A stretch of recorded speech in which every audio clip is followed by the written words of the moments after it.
Well, here we go. We are finally doing it. This should probably be our last show ever, right? Because we're going to be talking about the greatest movie ever made. I mean, where can we go from here? Well, we'll go somewhere. We're going down. Troy just gave me a big old down sign. But we're going to talk about it. We're going to be talking about the #1 film in the AFI Top 100. We're talking about Citizen Kane. What is up? Why is this movie so great? It's just about a freaking millionaire that says Rosebud and people lose their shit. Well, we'll find out on a very Rosebud edition of the review. Review.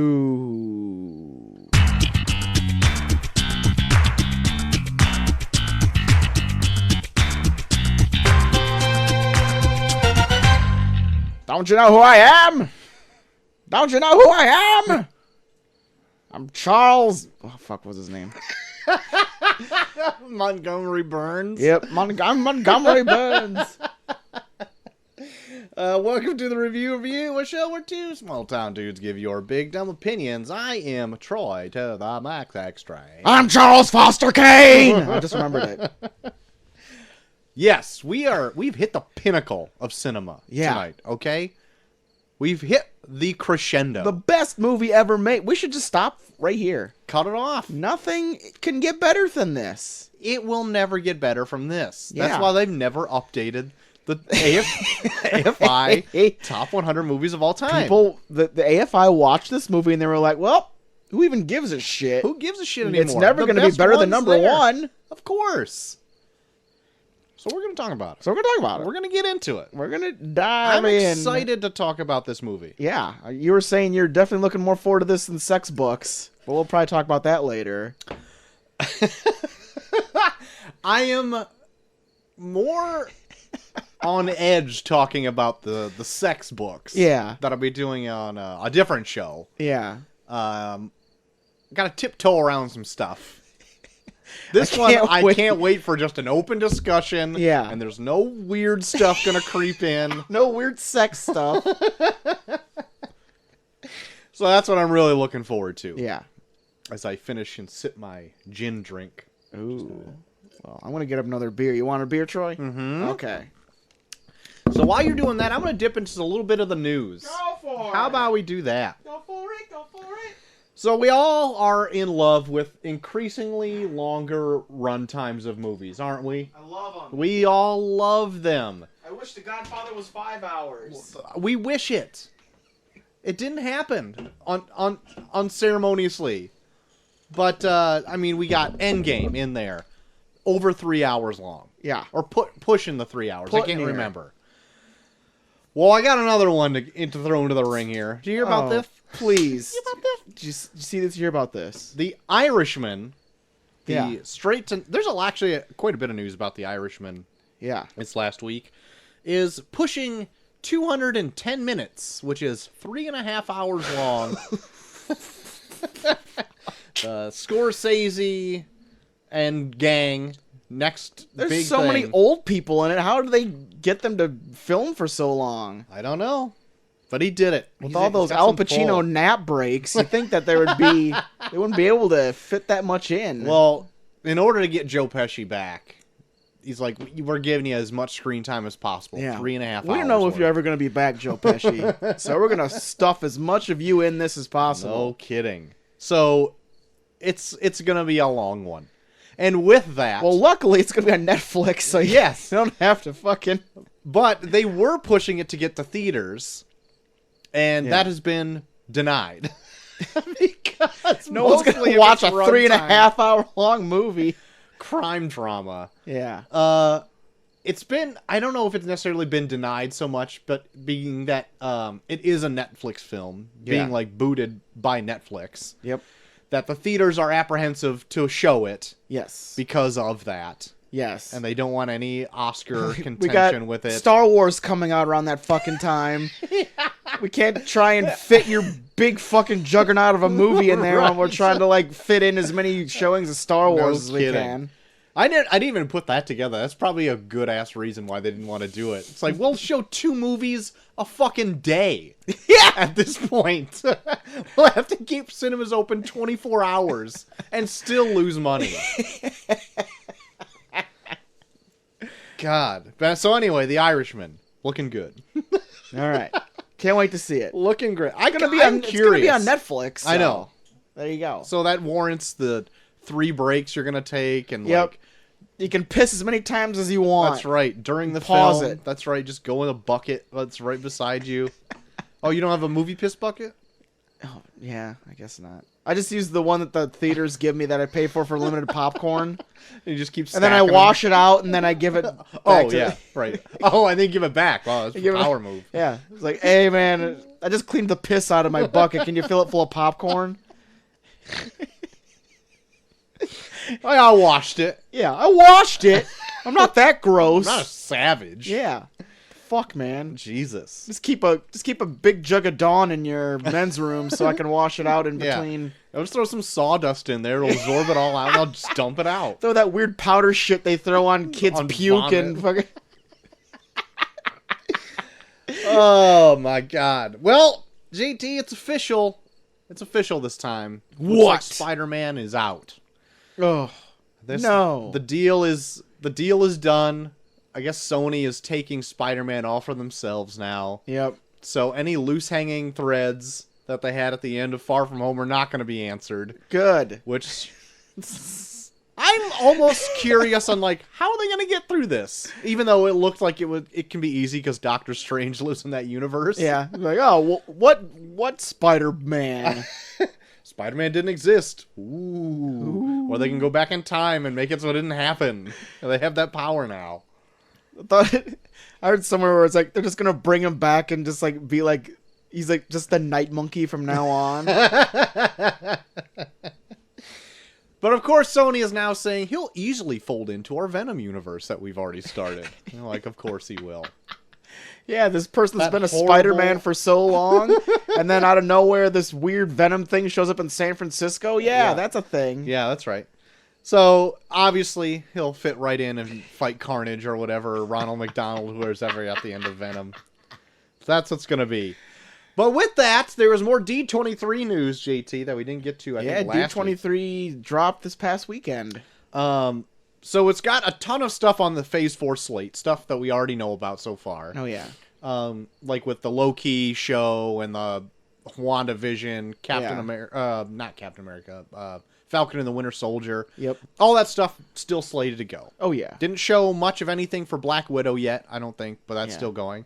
But that does have a new release date for Black Panther 2, Ooh. which that didn't yet exist. We didn't even know it was going to be a thing. Yeah. We speculated that it would. Yeah. But that's coming out May 6th of 2022. Wow. So that'll be coming out sooner than you think. Yeah. Right around the corner. Well, really. got a little bit, though. It's got a little bit of a stretch. They got Black Widow coming out. I don't even know what other movies they have coming out. Like actual movies. I know of a ton of Disney Plus stuff. Oh, yeah. It feels like they're really putting down on their Disney Plus. Disney Plus had a deal for like members only thing already that crashed their site for Disney Plus. It was like a 3-year contract for Disney Plus for like $3 a month. Jesus. Yeah. Yeah. Shit. It was like you had to pay for it all up front. Oh, yeah. So it was like $140. Yeah. I'm like, really? For I mean, 3 years, that's like nothing. that's not bad. It was like $350 a month. And that's only for Disney Plus. That's not for like Yeah. their bundle package or Yeah. whatever. So it's only for that $8 one. Yeah. Well, that's like half the price, because I think it's going to Yeah. be $7 a month. $8 $8. or Okay. something like that. I think $7.99 or whatever. Okay. Regardless, it's quite the drop in price, eh? Yeah. Yeah. My God. My God, man. But with the Disney Plus stuff Yeah. down the pipeline, we're gonna get more series. Yeah. On top of the ones that we already knew about. One being Moon Knight. Yeah. The one that Netflix people wanted forever that never came. Yeah, they just shove this in their face. We're gonna get a Miss Marvel series, which Yeah. I'm kind of interested to see. How is that going to be different from Captain Marvel? Because it's not the same. So Miss Marvel, Okay. Miss Marvel she's a Middle Eastern, like, first-generation immigrant. Oh, okay. That she gets her powers through, like, an odd happenstance. Yeah. But she doesn't have, like, Captain Marvel's powers. Okay. Her powers are, like, she can, like, shapeshift. Oh, shit. But, like, she idolizes Captain Marvel so much that when she goes out to fight crime, she, like, transforms to look like her. Because she idolizes her so much until she figures out, like, she's her own person. Yeah. So, it's kind of cool. The series is highly acclaimed. Yeah. Because, like, it's a different point of view. It's, like, a teenage female hero. Oh, cool. With a different nationality. So she gets, like, all the weird, like, Muslim phobia on her as well. Yeah. And so it's a refreshing take on the genre. And I'm glad that's going to be made into a series. Right on. And the last one, which I'm also excited about, Yeah. JT, She-Hulk is She-Hulk? coming to Disney Plus. Yeah. Which, if we get our way, will be Law and Order with, like, a 7-foot hot lawyer in it. Hot hulking lawyer. Oh, She-Hulk's a lawyer? Yeah. Okay. This is going to be like Caveman Lawyer from Saturday Night Live? No, it's not going to be like Caveman Lawyer. Look, I know he did the murder, but look, I'm a caveman. I don't understand murder. Not guilty. But that's what I always wanted when Daredevil was out on Netflix or whatever. Yeah. To have Jennifer Walters come in, be like the opposing lawyer. Yep. And then they can And then she beats him to death. tit for tat. She eats him, and then it's done. So I'm looking forward to She-Hulk as well. So Disney Plus, you're barking up the right tree. Right on the corner there, November 12th. That's right. Get your pre-orders in if Yep. the site isn't crashed. I think we're going to be talking about some more Disney Plus stuff later, too. Oh, okay. As well. Tease me. Mostly for our What's Been Done. Oh, tease me. That we know that it's done. Telltale Games, JT. Yes. Dead. Yep. It's dead in the water. Yeah, pretty sad. It was upsetting to hear. There were some series that never finished. The Walking Dead. They finished the Walking Dead one, didn't they? There was still one more season to come out to, like, finish the main character's story. Oh, fuck. I thought they... Okay. And they were also going to do a Stranger Things Thing game from the Telltale Games, but that all went kaput, and none of those are going to happen. But a group called LCG Entertainment bought Telltale Games, pretty much all the licensing for it, and is bringing it back to life, bringing back many people who also work for the company to go and, like, start again, because even though, like, these games were highly, like, acclaimed,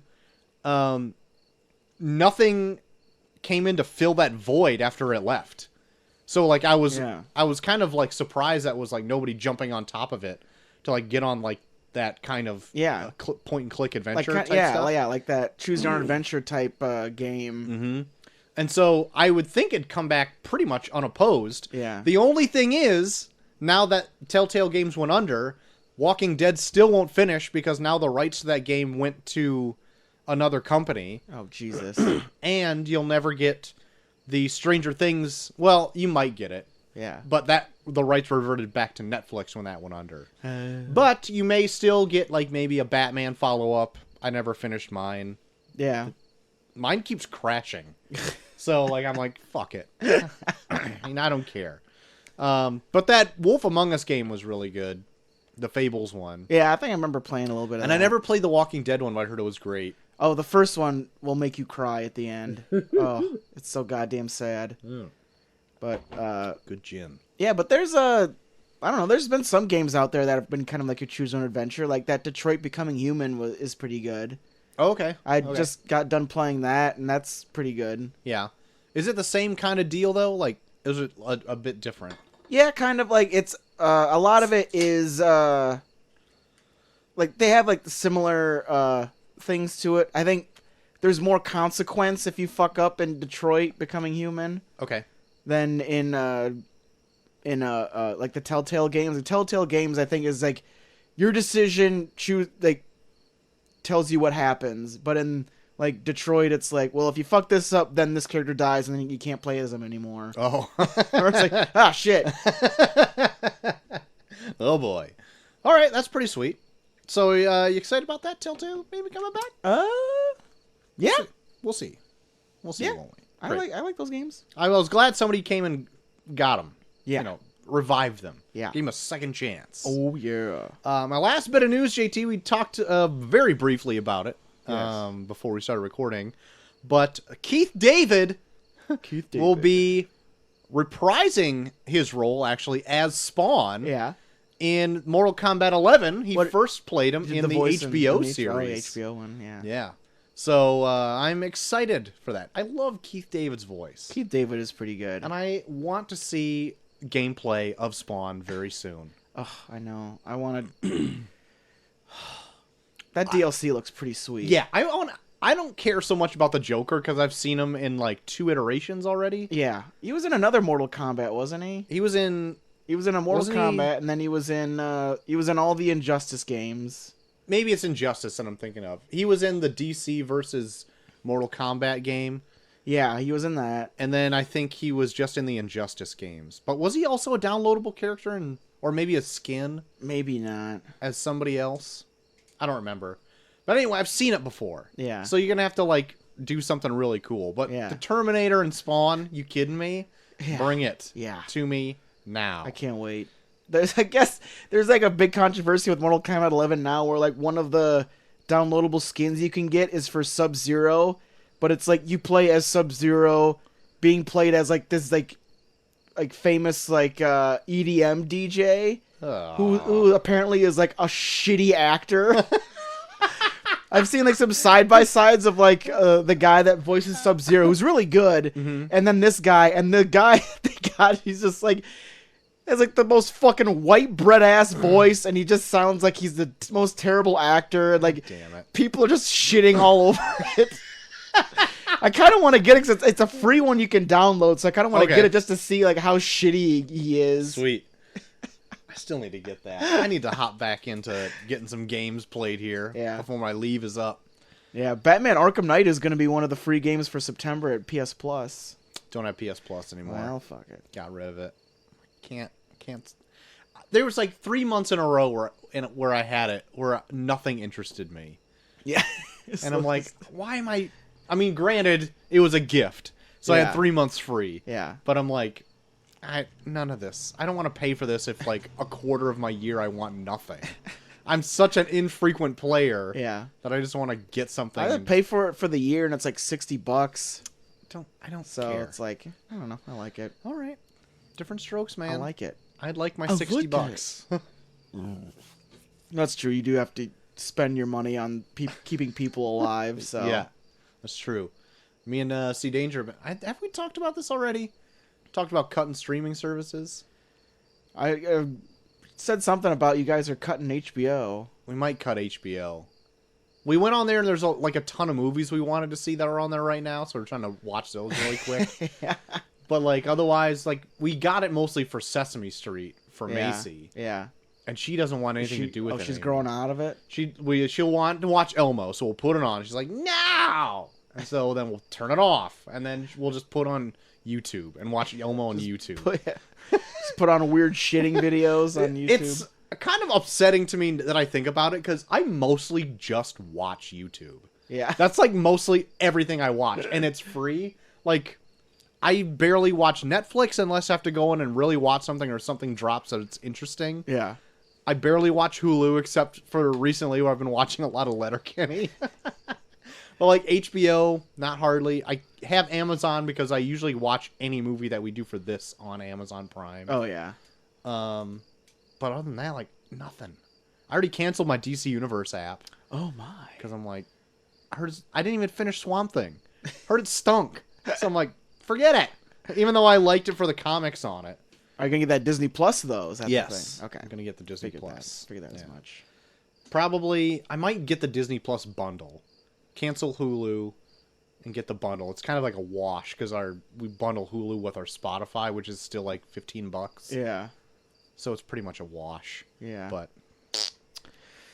what are you gonna do, man? What are you gonna do? If you want that Hulu, Chelsea loves Hulu, so Yeah. I don't know what I'm gonna do. Maybe I'll watch the fucking Nat Geo or whatever. I don't know. Here you go. Watch those fucking lions fuck each other or some shit. Like, Just bite the neck out of some other animal. Make Macy watch it.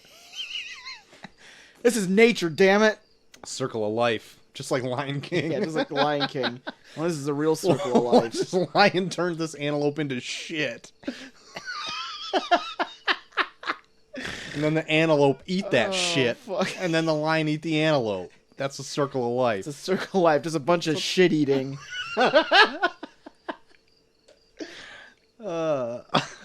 Troy, you a big fan of Flamin' Hot Cheetos? Yeah. Not Yeah? the hugest fan, but I like them. Do you like them enough to watch a movie about them? I heard this. And no. Eva Longoria is directing a Uh-huh. film based on Flamin' Hot Cheetos. Great. Which, I mean, it's funny, but I guess it's like an actual cool story. I heard what the actual Like, story is. like Yeah. the guy that invented it was like the janitor at Frito-Lay's. Uh-huh. And then like came up with them and was like, hey, me and my wife do this thing where we put this shit on Cheetos to make them hot. And now he's like a millionaire. Yeah. He's like an executive. Yep. And he like runs some other company or something Yeah. like that. It's a real rags to riches story, which that is interesting. But when it's phrased as a clickbaity article, Yeah, but As- Eva you know- Longoria directs the Flamin' Hot Cheetos movie. It's like, the fuck? the fuck is this? Oh, fuck. Oh, that's so good though. So I'll probably see it eventually. Oh, shit. Even just to see like her directorial, is it her directorial debut? It is. Oh, I think God. it is. Great. Ugh. So there you go. I'm into it. Can't wait for that Flamin' Hot Cheetos I'm movie. into it. We brought up Disney Plus earlier, Troy. Their TV shows, Uh-huh. there's a lot of them coming out that are looking pretty promising. Mm-hmm. Talk about that more in our, it's done. Mm. But apparently the Disney Plus TV shows will stream on a weekly basis. Oh, okay. They'll put out one episode at a time Very good. per weekly basis. Now, I know you're a big binge watcher. What do Yeah. you think about this idea of putting them out weekly? I think it's actually a better business model than the Netflix thing. Because you have more of an opportunity for them to come back. Yeah. Yeah, you have people returning Yeah. to it and not getting it all done and then be like, now what? Yeah. Even though I like both, and I think the Netflix model isn't broken, but I actually watched something about just that in general, Netflix being broken, Yeah. because they're like $10 billion in debt or something like that. Yeah. And once Disney Plus comes to the scene, that they're going to take a lot of Yeah. people's money. There's a lot of people that I've already heard being like, well, I'm going to cancel Netflix on November 12th. Or it's like, oh, Netflix is fucked. I think it was Q2 of this year, Yeah. they lost 129,000 subscribers. Netflix did. And they thought they were going to go up. That's Yeah. what they projected, and they went down. Boof. So they blamed it on having their content not being exciting enough. Yeah. But that was the time they also raised their prices. yeah. And it's like, I bet it went from $8 to $13. yeah. And people were like, no, Nah. I don't think so. Yeah. Especially when like all your shit's getting taken off by other competing companies Oh, who yeah. technically own it. Yeah. And you're making sometimes your hit or miss content, which granted most of it is good. Netflix's stuff is. No, I dig a lot of it. But once you're, and it's still like the number one, like Yeah. Netflix by far is the number one streaming service Yes. everybody has. Yeah. So like even losing 129,000, its Yeah. next competitor I think is Amazon Prime, and it's still like way below. oh, yeah. yeah. So anyway, I don't even remember what I was trying to get at first. But Yeah. once Disney Plus comes in, everyone is going to get on it because they came in with an aggressive price point. Yeah. All of these things are going to be available day one. It's Yeah. got series that people really want to see day one. Fucking Simpsons. All of the Simpsons. All of the on day Simpsons, one. fucking Star Wars, Marvel, Yeah. Disney Library, everything. It's Everything. got all of that Yeah. shit for less than half the price of Netflix. Yeah. I even read that, I guess, they're talking about Disney Plus is like Disney has said that if Disney Plus does as well as they think it will, it'll double their revenue yearly. Yeah, they are gonna turn a profit if their projections are right. Yeah. They'll turn a profit with Disney Plus in 5 years, which Netflix has never turned a profit. Do you understand that? They've been around forever and never turned a profit. Do you understand that? It sounded like you were about to like grab by the collar and just shake me. Do you understand that? Do you understand that? That's insane. Oh fuck. But Bob Iger has come out and said he is, of course, knows what he's doing. That he's obviously doing an aggressive strategy to like go for the jugular. Yeah, and it's gonna work. Yeah, like if they have a lot of shit people want to see. The Disney Plus website already crashed for pre-orders. It crashed because so many people wanted it, and that's only members, not the general public. Yeah. I have just a facial expression towards you. Do you understand? Get off me, man! Get off me! What were you saying about what was the original news for this? The Disney Plus shows are going to be weekly. Perfect. Yes, I think it's good. Well, I think it's a good thing. Well, before Netflix dies a terrible, terrible death, they have one more big thing they're going to put out there. And that's, of course, that Breaking Bad movie. Yes. They put out a teaser this past week where they have old Skinny Pete being like, I don't know where Jesse Pinkman is, and shit like that. But it gave us a release date, October 11th. All right. Of this year. All right. El Camino. It's right around the corner. Is dropping. Oh, it's called El Camino? Yeah. I've seen that all over. I didn't know that was a Breaking Bad movie. Yeah, El Camino is the name of the movie. Got it. All right. I feel like an idiot. I should have known that. This is like... The fuck is El Camino shit? I mean, it's not my job, but like, it's something that I should poke my nose into, right? Golly. Anyway, good. Yeah, because I think that's what Jesse Pinkman like drives off in the end, is an El Camino. Camino? I kind of like El Caminos. Yeah. Like the weird car trucks things. Weird car trucks. They are. I have like a dream of like making a comic, and I want his vehicle to be an El Camino. That'd be sweet. He just comes out with a fucking shotgun, and he's got an El Camino with like a bag of guns in the back or whatever. It's gonna be like a Punisher type book, except he's gonna be a bad Punisher. That's like an idea for a book that I want to do. He wants to kill good people? No. He's like just a Punisher, but bad at it. Oh. Yeah. Okay. And he drives an El Camino. Yeah. The whole thing. Let me just give you my synopsis right here. Tell everyone so that they can steal it from you. Steal my idea. That's fine. Whatever. My idea is that it's this cop, and he kind of always gets shit on that he's like a goody two-shoes cop or whatever. Yeah. And then he goes out one night, like, and does like a vigilante type thing to help somebody right away, and he gets like a thrill out of it because his life is kind of mundane. Yeah. So he does it more and more and more and more. Yeah. And he becomes like this kind of weird, like, urban myth, like, legend around town. Yeah. And everyone's like, oh, did you see this guy? Oh, he's out there doing stuff. And then he gets kind of wrapped up in, like, that lifestyle, and he, like, loses his wife, gets fired from his job because he's, like, doing this more as a thrill. Yeah. And then he becomes, like, this full-on vigilante and slowly creeps into, like, stepping over the line a little bit more and more and more and more until he becomes, like, the bad guy at the end. And then somebody who's been chasing him halfway through the series, it's like a cycle. So, like, somebody tries to fight him, and at the end, it's just, like, it always just, like, a constant loop. Bitch, Troy. I know. That's an You idea. just ruined the ending to your book they're going to put out. That's all right. I'll never do it. Okay, cool. Unless I win the fucking lottery, and I can just do that for my life, this is what I'm going to do right now. And then you'll be like, don't listen to our show. So you don't know how it ends. Yeah, right. That's right. Anyway, that's my idea. All right. So look out for it to that's drop all my in news, 2022. Troy. That's all my news. That's all your news? Yeah. Not a lot of news this week. All right.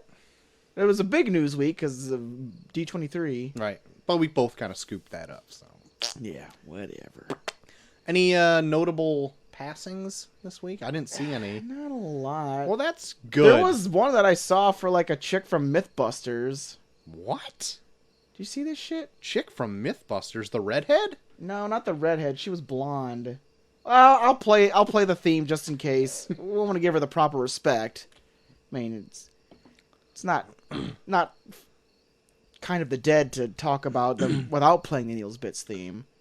So we'll just play this real quick for Neil's Bits. Because I gotta look it up anyways. I can't remember what it was. People dying, it's the pits. Please stay tuned to Neil's Bits.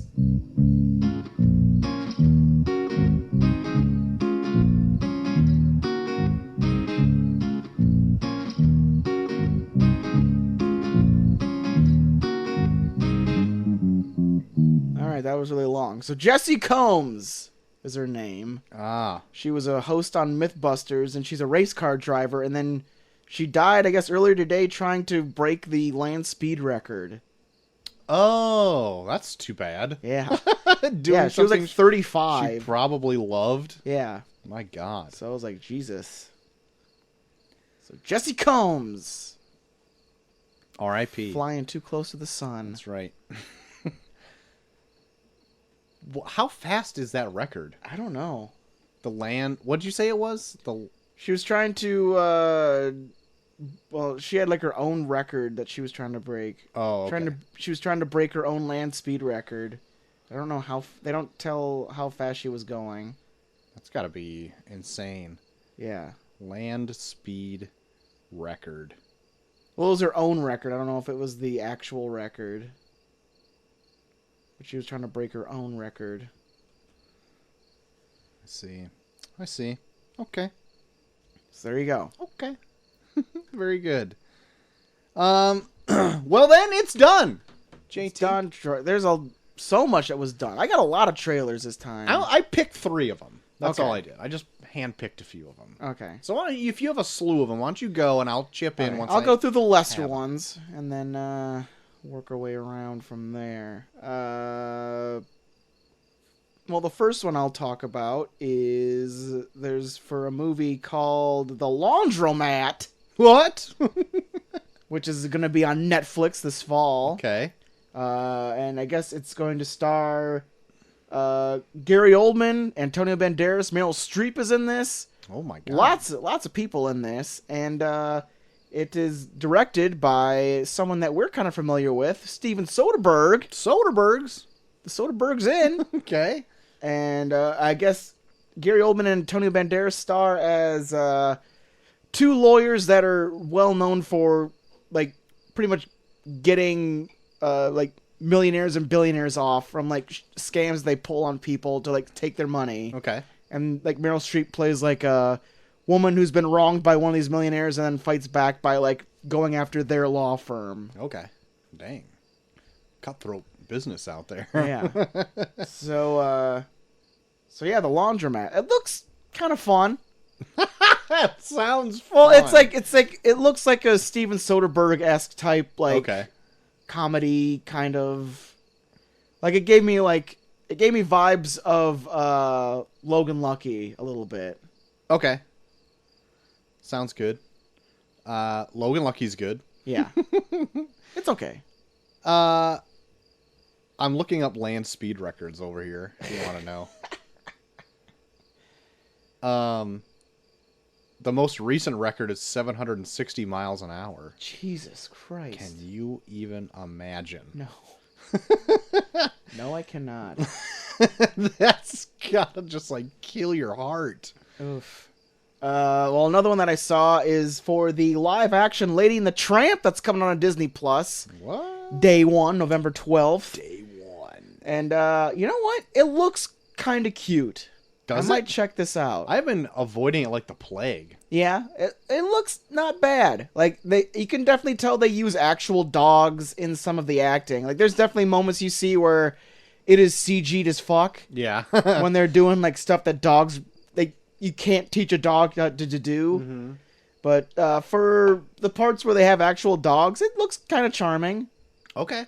I might check this out. Okay. I mean, why not? It's gonna be free on Disney Plus. So. Right.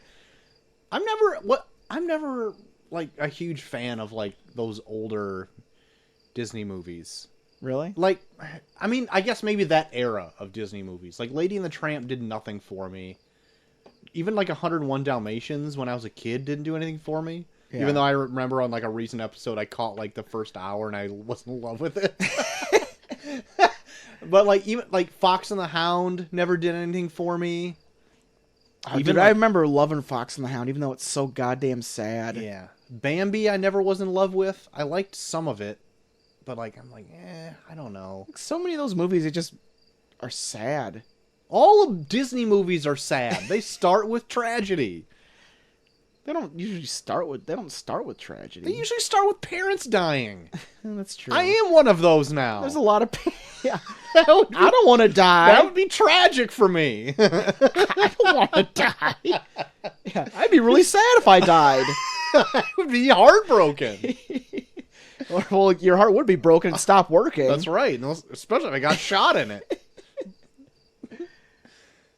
Oh, shit. Another little trailer I got, Troy. I think I brought this up a long time ago as a potential film to come out, but the film Lucy in the Sky, the film directed by Noah Hawley, who's done Fargo and everything, with Natalie Portman, who plays an astronaut who goes into space, and then when she comes back, becomes so obsessed that she pretty much almost ruins her entire life to try and get back up into space. It looks pretty good.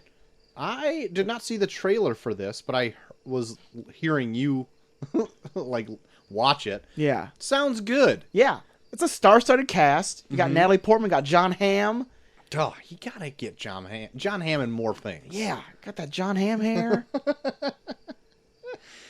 I love John Hamm. Yeah. God, he's so great. God damn it, John Hamm. God damn it, Hamm. But it looks pretty good. All right. And I like Noah Hawley a lot. So Okay. I love seeing what he does.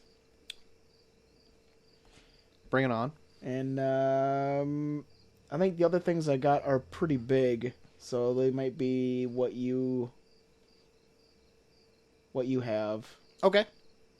So I'll let you say yours, and then if you miss one before the big one, Okay. I'll let you know.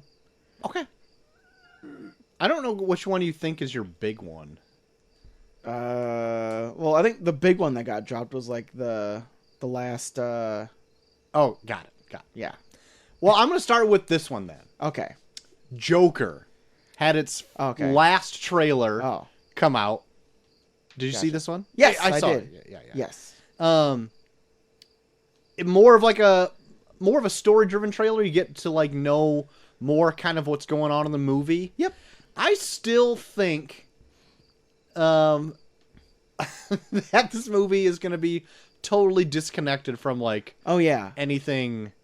It doesn't DC. seem. I know they're putting people in for namesake alone. I think Thomas Wayne is going to be in it. Yeah, I think that's who like the older guy that he follows is supposed to be. Is it? I think so. But I think it's going to be decent. Yeah. I like everybody in it. Yeah. But I'm just like, what? I just don't think it's... Why name it this if it's going to be something not really connected to what the source material is? Huh? Just do anything else. You can. It's a free country. Yeah. But when you just slap someone's name on it for, like, franchising reasons... Well, when I brought it up last week about how, like, why don't people just make new stuff? And then your rebuttal was like, yeah, but then who's going to go see it? Yeah, I know. It's a very wishy-washy subject. Yeah. But, like, I'm a big proponent, though. It's like, well, I want to make this clown movie, and he's kind of a bad guy. Well, you know one already name him exists. Joker. Name him Joker. You'll get people Name him by Joker. the droves. And it's like, well, I kind of don't really want to do a Joker thing. It's going to be, Well, here goes all your funding. Okay, I'll name him Joker. Here you go. Here's all of your money. Here's a shit ton of money. Remember, his name's Joker. It's like, oh my god. I mean, I think it's gonna be a decent movie. It looks great from all I can tell right now. But we'll see, won't we? Yeah. Right at the very beginning of the trailer, and you're watching, it's like, God, everyone's an asshole in this universe. I know. That one scene where he's just trying to make that kid laugh, and then the mom's like, stop talking to my kid. Like, you didn't do shit to the kid. You're sitting on a bus with nothing to do. Yeah. Let Let the kid laugh at something. The kid looked like he was about ready to kill himself anyways. But I really am fascinated in how Joaquin Phoenix's performance is going to be. Yeah. So I've been watching a lot of Letterkenny, and I'm pluralizing a lot of words. You're going into Squirrely Dan mode? Squirrely Dan territory. If I can have just an aside really quick, I've been trying to, like, cast, like, our friend group as people, like, in the show. Yeah. I think you're a dairy, and I'm a Squirrely Dan. Oh, yeah. I'll take dairy. I'll gladly take a dairy. And of course, your cousin. My cousin Jeff is just Wayne. has to be Wayne. That's how it is. I'm sorry. He has to be Wayne. It's typecasting, but Yeah. it's true. Yep. So that's it. I haven't gotten any farther than that. Maybe Dinosaurs Neil. Maybe he can be Dinosaurs Neil. Dinosaurs Neil. He can be Stuart.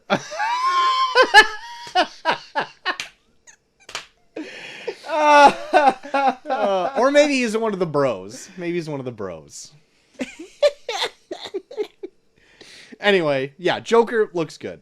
It's coming out pretty soon, too, October. God damn it. Molly's watching Frasier. She's watching the episode where Niles proposed to Daphne, so she's sending me a bunch of sappy tweets. Oh, Frasier. Could never get into you. God damn it, Frasier. In Cheers or Frasier. Frasier has some funny moments, though. I know it does. I caught a few episodes like at a bar once, and I'm like, man, I should watch more Frasier. And then I just don't care enough. Next one I have, JT, Disney Plus centric. Yeah. The Mandalorian. I am so pumped for this. This looks good as shit. It looks right? really fucking good. For a TV show? Yeah. It looks like a regular Star Wars movie. This is a fucking TV show. It looks like it has like the tone of like Rogue One even. Yeah. It's like hardcore. Like Yeah. he's like killing dudes left and right, it looks like. Yeah, he shuts a door on a dude. Yeah. My God. And not just a regular swinging door. One Yeah. of those that closes Yeah, into like the one that a broke disc. the one that broke Harrison Ford's foot. Yeah. He really broke it in there. Yeah, this Because time he this broke guy's a gonna man. chopping a man in half Yeah, with it. he didn't break a foot, he broke a person. This looks so good. Yeah, and the cast is fucking insane. Yep. You got fucking Gus from Breaking Bad and Yep. fucking Carl Weathers making a stew. A stew of pain. Stew of pain. Oh man, I was shocked, like to see like how good it looks. Oh, totally. I'll take one while you're up. Alright, I'm up. So yeah, I'm stoked, and it's available day one. Are you kidding me? Oh, fuck. Are you kidding? It's insanity. We don't deserve this. Yeah, because that Lady and the Tramp, I think, is available day one too. Who So it's gives like, a shit? okay. But no, I'm just like taken back where it's like they have all this shit just like in the chamber, just like shooting a shotgun full of content in your face. Right. The first day it comes out. I know. My God. Like, I bet the app is gonna crash the first day. Oh, probably so. Like, people are gonna take off work to be like, I guarantee you there will be people that take off work just to binge just everything to on binge it. The Simpsons all day. And the last one I got is like a teaser for Star Wars Episode 9. Yeah. Return of Rise? Yeah, I think it's the Skywalker? Rise of Skywalker. I I don't don't know. remember. Anyway, it's the 9th one. Yeah. And it looks good. Yeah, looks good. The thing that everyone's talking about, though, is Rey's got that fucking Right. got that fucking Darth Maul lightsaber at the end, where it's Right. like, what the fuck is gonna happen? It's like a Swiss Army one, though. Got a Swiss Army Swings lightsaber. out. I did see like a GIF that someone put up where someone gave her a Swiss Army lightsaber. Yeah, I saw that too. Yeah, it looks good. Yeah. Of course, that's what everyone's talking about is that and C-3PO having red eyes, being Yeah. stoned as fuck. And I saw that too. I saw like a GIF where like someone put that picture. I was like, I didn't know C-3PO liked that Kush or some shit. But yeah, it looks. I'm excited to see where it goes, Yeah. especially after And Last Jedi. And it's supposed to be the end of the series too. I know. It looks like they take big leaps Yeah. and where we left off. So let us I'm have pumped. it. I'm pumped. I want to go back and revisit Last Jedi, see if I like it more the Yeah. second time around. Carrie Fisher was in the trailer. Yep. Like reusing footage that they haven't yet used Yeah. in it. So that's going to be cool. See how well that was integrated. Mm-hmm. Apparently, though, the shot that's in the trailer is from either The Force Awakens or The Last Jedi. Yeah. And they just kind of digitally changed it a little bit. So it looked like her hair is different from where they ripped it from. Oh. And didn't even notice. And her like outfit is different, and you didn't even Shit. notice. Yeah. They're just gonna CG, they're gonna man. deep fake her into this. They fucking- deep fake the shit out of it. Did you know? I don't think I ever brought up on the show, but like all of the suits in Endgame are CG. Really? Yeah, Jesus. in all of those white and red suits are not there. Those are all CG suits because they were wearing their actual like costumes. yeah, and 'cause they showed it. CG'd Yeah, over 'cause top they of showed them. that in the trailer. Yeah. So they just CG'd over. My God. All of those red and white suits are all CG suits. And you Jesus. didn't even fucking know it. Insane what Disney has They're at their deep disposal. faking suits now. Deep fake suits! They're deep faking suits. Anyway, all that stuff looks great. Disney Plus has freaking all my money. At So this point. much shit. Fuck you, Disney. Disney. I don't want to give you my money because you're such a freaking monopoly. I know. But then you have everything that But it's I either love. you give all your money to Disney or you give all your money to Amazon. Either way, we're just That's true. feeding these juggernauts that are gonna enslave us Right. someday. I'm gonna just give mine to the number 2, Walmart. No, That's all we're we all got. fucked regardless. We're all fucked. Listen. If I'm trying to grocery shop, I try to do it mostly at our local franchise Piggly Wiggly store. That's right. It's a Shop single thing. owner. It's a franchise store. They Yeah. can do whatever they want in it. Yep. Okay? I try to shop there the most, I try to too. but they don't have everything. Yeah. Which is unfortunate. And yeah, I try. That's all right. Just trying to do my part. I try to be a good person. But at the end of the day, it's like I'm fucking still a Walmart's got dick. A lot of shit. Yeah, but yeah, Walmart's got a lot of cheap shit here. Of course. Uh, 2-day shipping, you kidding? Yeah, I'll take that. Fuck yeah. Disney, you have everything I love? Sure. It's dangerous when you're just sitting at work being like, I wonder if this exists. And then you just search for it on Amazon and you find out not only does it exist, but it's $20. Yeah. And you're like, yeah. I didn't even... I've already clicked buy now. Yeah, I didn't even know you were a thing 5 minutes ago. Now I just want you. I just skipped to proceed to cart. I just went to buy now. Yeah. Buy now is dangerous. I've done a lot of... Yeah. There was a lot of things before buy now where I got to the cart and I was like, yeah, I don't need it. But then it's like, nope. Buy now. Oh, shit. No, I can't. I've already bought it. I can't have... I don't have that brief minute where I'm going to buy it at the cart. Right, and hesitate and be like, do I need this? Yeah, I don't think I need it. I don't need it. Yep.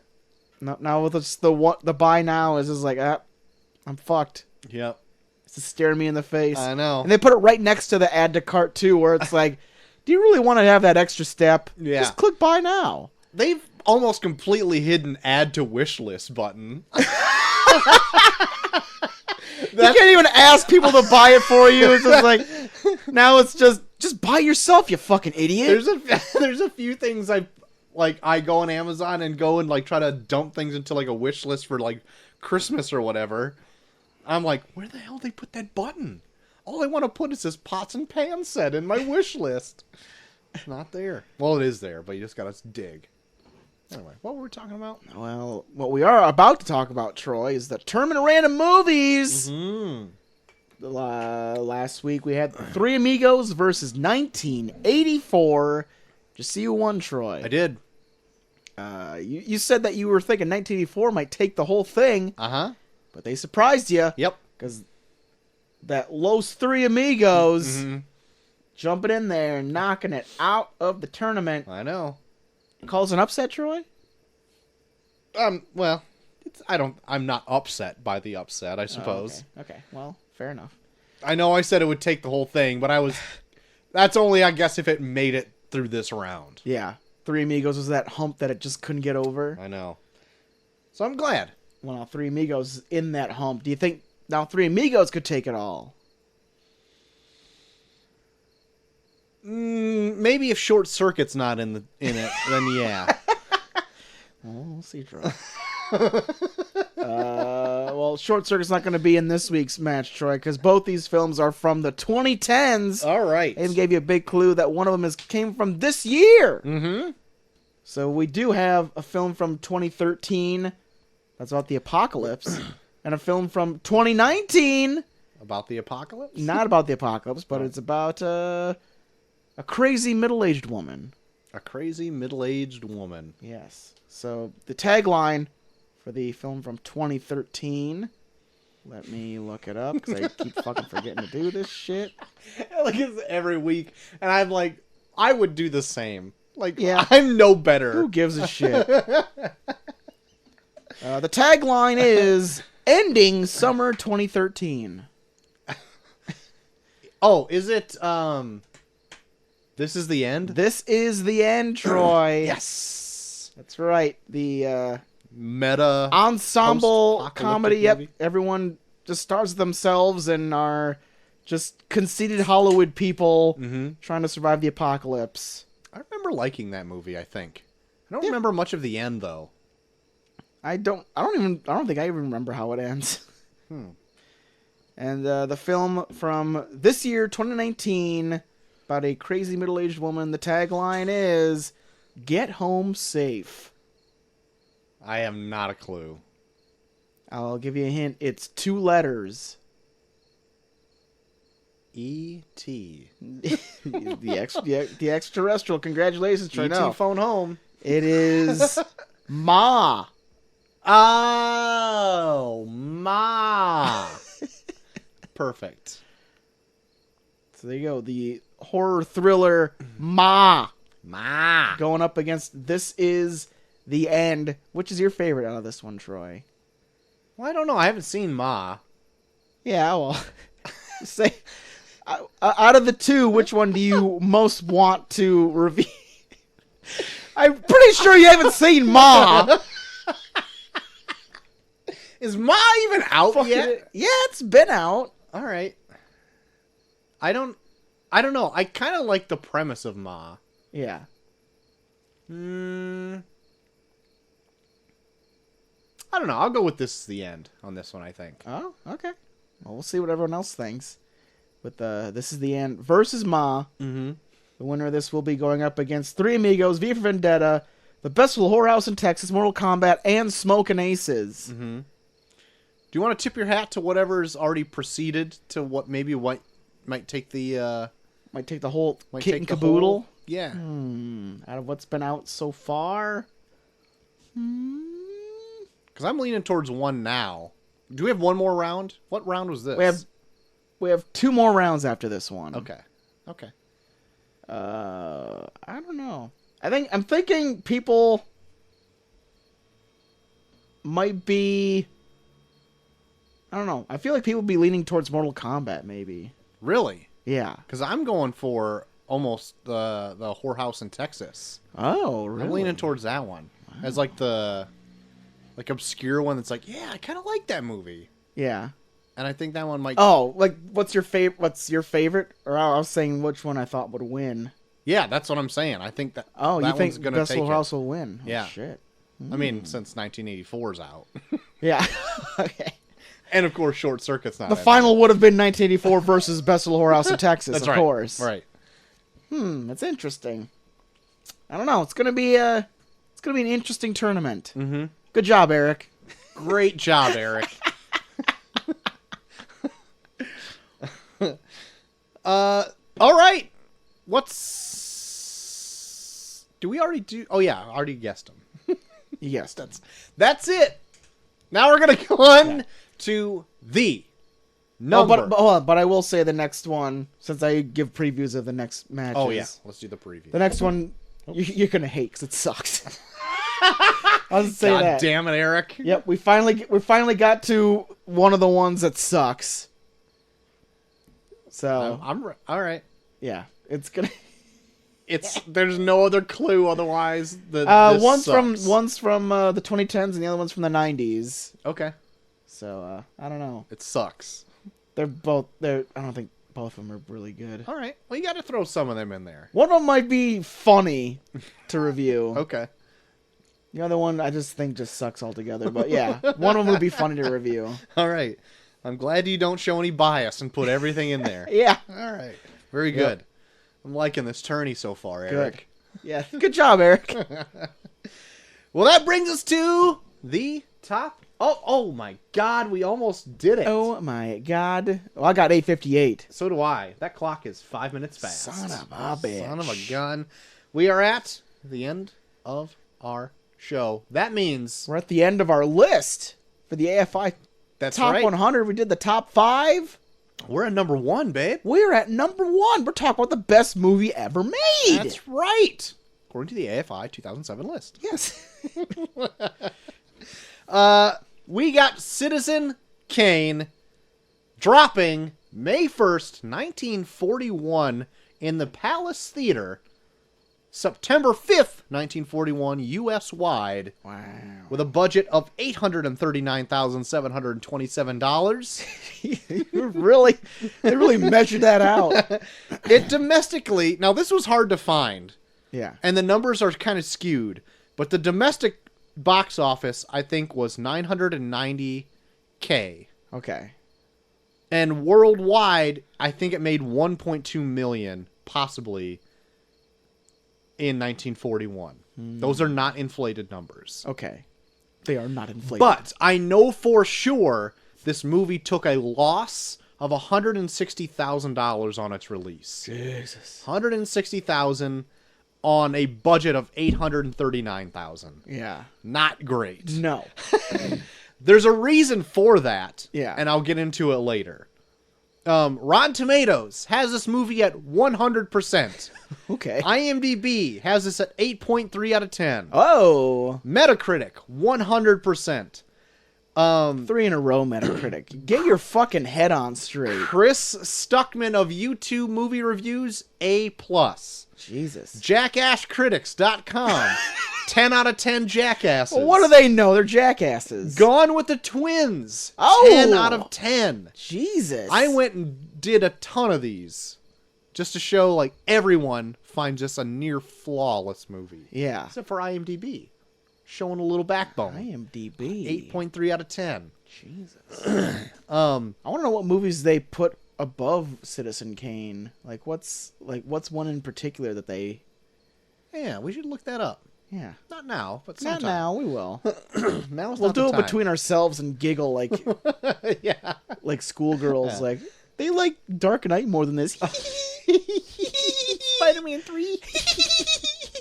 Not Spider-Man 3. JT, could you do me the honor Yeah. of telling me what Citizen Kane was about? Trying to describe the best movie ever made. Can you hold paradise in your hand, Troy? No, I'm kidding. But anyways, follows the life of Charles Foster Kane, who acquired a newspaper as a young man and became somewhat of a media mogul. But after he dies, he lets out a single word, Rosebud, which leaves the country wondering, what the fuck is a rosebud? And why did he say it before Why do he I died? care? And why do we care? And that's pretty much the movie. Yeah, that's pretty much the movie. So, being that this movie is the best and highly acclaimed movie of all time, Yeah. I went in with fairly high expectations. My God. I can feel your expectations from here. They're radiating. I felt, once the movie finished, that my expectations were rather high, Yeah. because I was a tad underwhelmed Okay. coming out of this movie. Okay. There are things that I really did like in it, Yeah. but the overall story of the movie, Yeah. I didn't think was that compelling. Okay. There are parts of the story I did like, but overall, I'm like, I think I've seen this done already. Yeah. I'll say for myself, I've probably seen this story a lot with more nuances, which kind of Yes. made this seem a little watered down to what I've seen before. Yes. But there's aspects of the main character's life that I like. Yeah. So this movie is primarily told in flashbacks, which I didn't know before. Yeah. Mostly flashbacks. Yes. The main character's dead in the In the very the beginning. very first scene is the main character dying. And it's kind of like told like Watchmen, actually. Yeah. Because the comedian dies right in the beginning, Yeah. and then you get other people's point of view of the comedian at different points in his life. Yeah. And that's kind of what this is. Mm-hmm. Citizen Kane dies right at the beginning. Yeah. And then Charles Foster a Kane. reporter tries to get behind what Rosebud means and Yeah. goes to different people that tell different stories about other points of his life Yeah. until they come up with nothing. Yeah. And that's not the disappointing part. And I've already know, like, this movie's been around since 41. Yeah. I know what the ending is already. Oh yeah. The sled. Rosebud's a sled. Yeah. It's a fucking sled, everybody. At the end of the Good day, night. We're it done. doesn't mean anything. A+. What have you been watching, Troy? What's more interesting is the history of the movie and the technical aspects of it. Okay. And that's what I found the most interesting Okay. on reflection. Yes. Because I didn't really notice it at first. Yeah. Because when I finished it, I read a few things about the movie, and I'm like, why? Like, other reviews of it. Yeah. And I'm like, okay, what do other people see in this movie Yeah. that I am not seeing? Okay. And when they pointed things out, I'm like, okay. Like, I hate to say that other reviews swayed my opinion, Yeah. but I think once you hear my grade at the end, it's not going to be that swayed. But my overall appreciation for the creation of this movie rose. Yeah. So Orson Welles, do you know much of the history? Did you look any of this up? When Unspooled did a show on this, like their first episode was Citizen Kane. So I listened to that, and that's pretty much what I got the most of the history from. So if you don't know, Orson Welles was in a theater group, Yeah. the Mercury Theater Group, Yeah. and when he did War of the Worlds in 1938 and tricked the entire country into thinking there was an alien invasion, this, when he was just, I think, 23 when that happened. Jesus. Like, he was a youngin'. Yeah. Like, he was a really smart dude. Yeah. And then RKO Pictures came out of nowhere. Yeah. They heard voices in their head. RKO came out of nowhere and snatched him up and pretty much gave him free reign to do anything he wanted. Jesus. For a 2-picture deal. Yeah. And they also gave him full creative control. Damn. To the point where I need to read you this because it's unfucking precedented. It is insane. Like, this would never happen anymore. Yeah. Orson Welles' deal with RKO gave him unprecedented freedom for a first-time director. He was to write, produce, direct, and act in 2 pictures for the company, with complete autonomy in the hiring of the actors, technicians, and final cut. Studio boss George Schaefer had to greenlight the project and could veto any request for extra finance over the modest $500,000 budget, which eventually would exceed by $200 million. But no one other than Welles was allowed to view the rushes, which is like the dailies or whatever. Damn. So, like, It was his Yeah, vision. I remember hearing completely. Yeah, I remember hearing like Citizen Kane is Orson Welles' baby. Like he did everything to it. Yes. And what was cool about that, which I really like, is that he came from a theater group, Yeah. did like this big huge splash, became like one of the most famous people like overnight with War of the Worlds. Yeah. Got a 2-picture deal, brought all of his friends with him because all of the actors in this are his theater friends. Yeah. Well, even like he gives credit where it's like these are all first time actors. Where it's like everyone like this is all these people that are like the they're entire not first cast. time actors. Yeah, They're well, first it's like time movie actors. Yeah, like there's like a big thing where they like introducing to Hollywood or whatever For the first time. Yeah, for the first time, and then it's like all of the like the main characters are like, what the fuck? And so he brought all of his friends with him, and then he, his full, what was I? Oh shit, what was I gonna say? Well, I lost my entire train of thought. But anyway, Yeah. brought all of his friends with him, Yeah. has full creative control. Oh, what I was going to say was he's never made a movie before. And so Yeah. he's ignorant on the movie processes, like how Yeah. things actually work. Jesus. So when he brought all of his people to do the technical stuff, like being the cameraman, lights, all this kind of stuff, he did it not traditionally. He did it his own way. Yeah. And that's what I find most appealing about this movie, is that like he went in not knowing how to do it and just figured it out on a big budget scale. He didn't go from indie movie to Yeah. work his way up to this. He just went, boom, my first movie is like Avengers Endgame. Yeah. It's like if you got like a high school director and they were like, "Hey, make the next Marvel film." Yeah.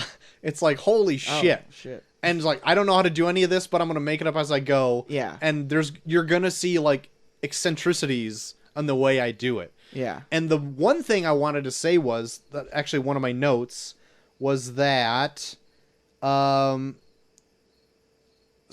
the cinematography used something called deep focus, Yeah. which is, I guess, like a shallow lens.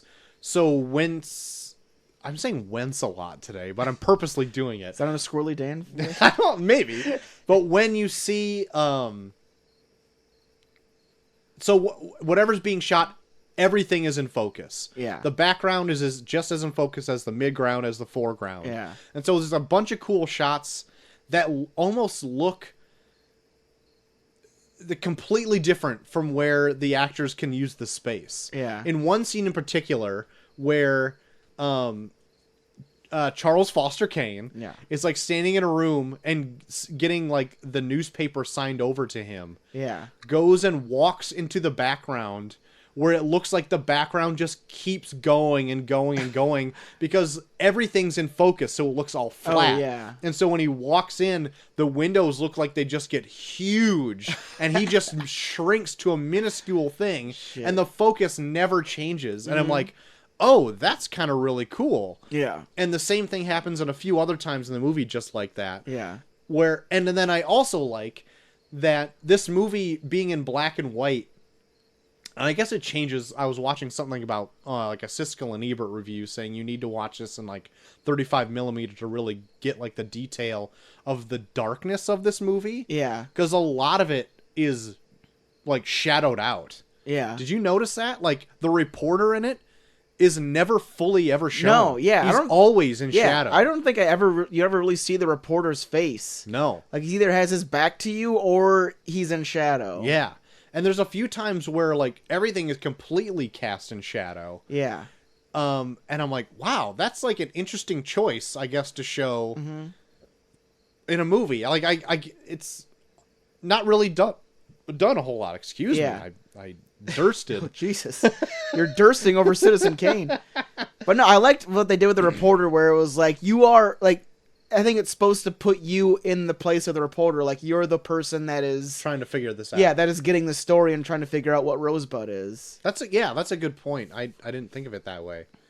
I also liked the fact that every single, like, main character in this played from a point of view of like 3 different points in their life, And so Yeah. they had like old age makeup on, like from when you see him for the first time and when they flash back, Yeah. they'll be like their normal actor self. Yeah. And then later on in their life, they'll see a little bit more old age makeup on Yeah. them. And then they'll go back to like their quote present time and they're Yeah. like in full on old age makeup. Granted, the old age makeup doesn't hold up. No.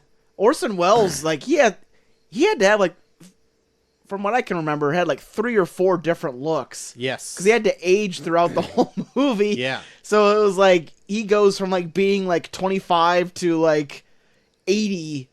Yeah. And you see every stage of his life where Yeah. like he had to like gradually change himself as it went on. Yeah. And I guess he even changed himself the most when he was youngest. Really? Yeah. So like he was only 25 when he made this film, but like he changed when he was the youngest, not when he was a kid, but when he was the adult in this. Yeah. He changed quite a bit. So like he actually had his face like tightened a bit, Really? like just in makeup wise. Yeah. So he'd appear younger. He had camera tricks. Yeah. Like, so he was shot from certain angles, so he looked younger from those angles. Mm-hmm. And then when it got to, like, him, after he comes back with, like, a mustache or whatever, that Yeah. was him, like, for real. Yeah. And then he got older with, like, great hair, and then they receded his hairline a Yep. bit. Yeah. And then he's, like, full-on Alfred Hitchcock by Oh the end. god, yeah, he looks so much like Alfred Hitchcock at the end. Yeah. But I liked that aspect a lot, that Yeah. everybody had different points in their life Yeah. shown in this. Yeah, like I don't want to like shit too much on like the old age makeup stuff just because it's like it was That's of the 1940. time. It was Yeah. 1941. Yeah. But I appreciated how gradual it was for Orson Welles in particular, where it was like you had to like nail down 5 different looks for yourself as the movie went on. Yes. Yeah.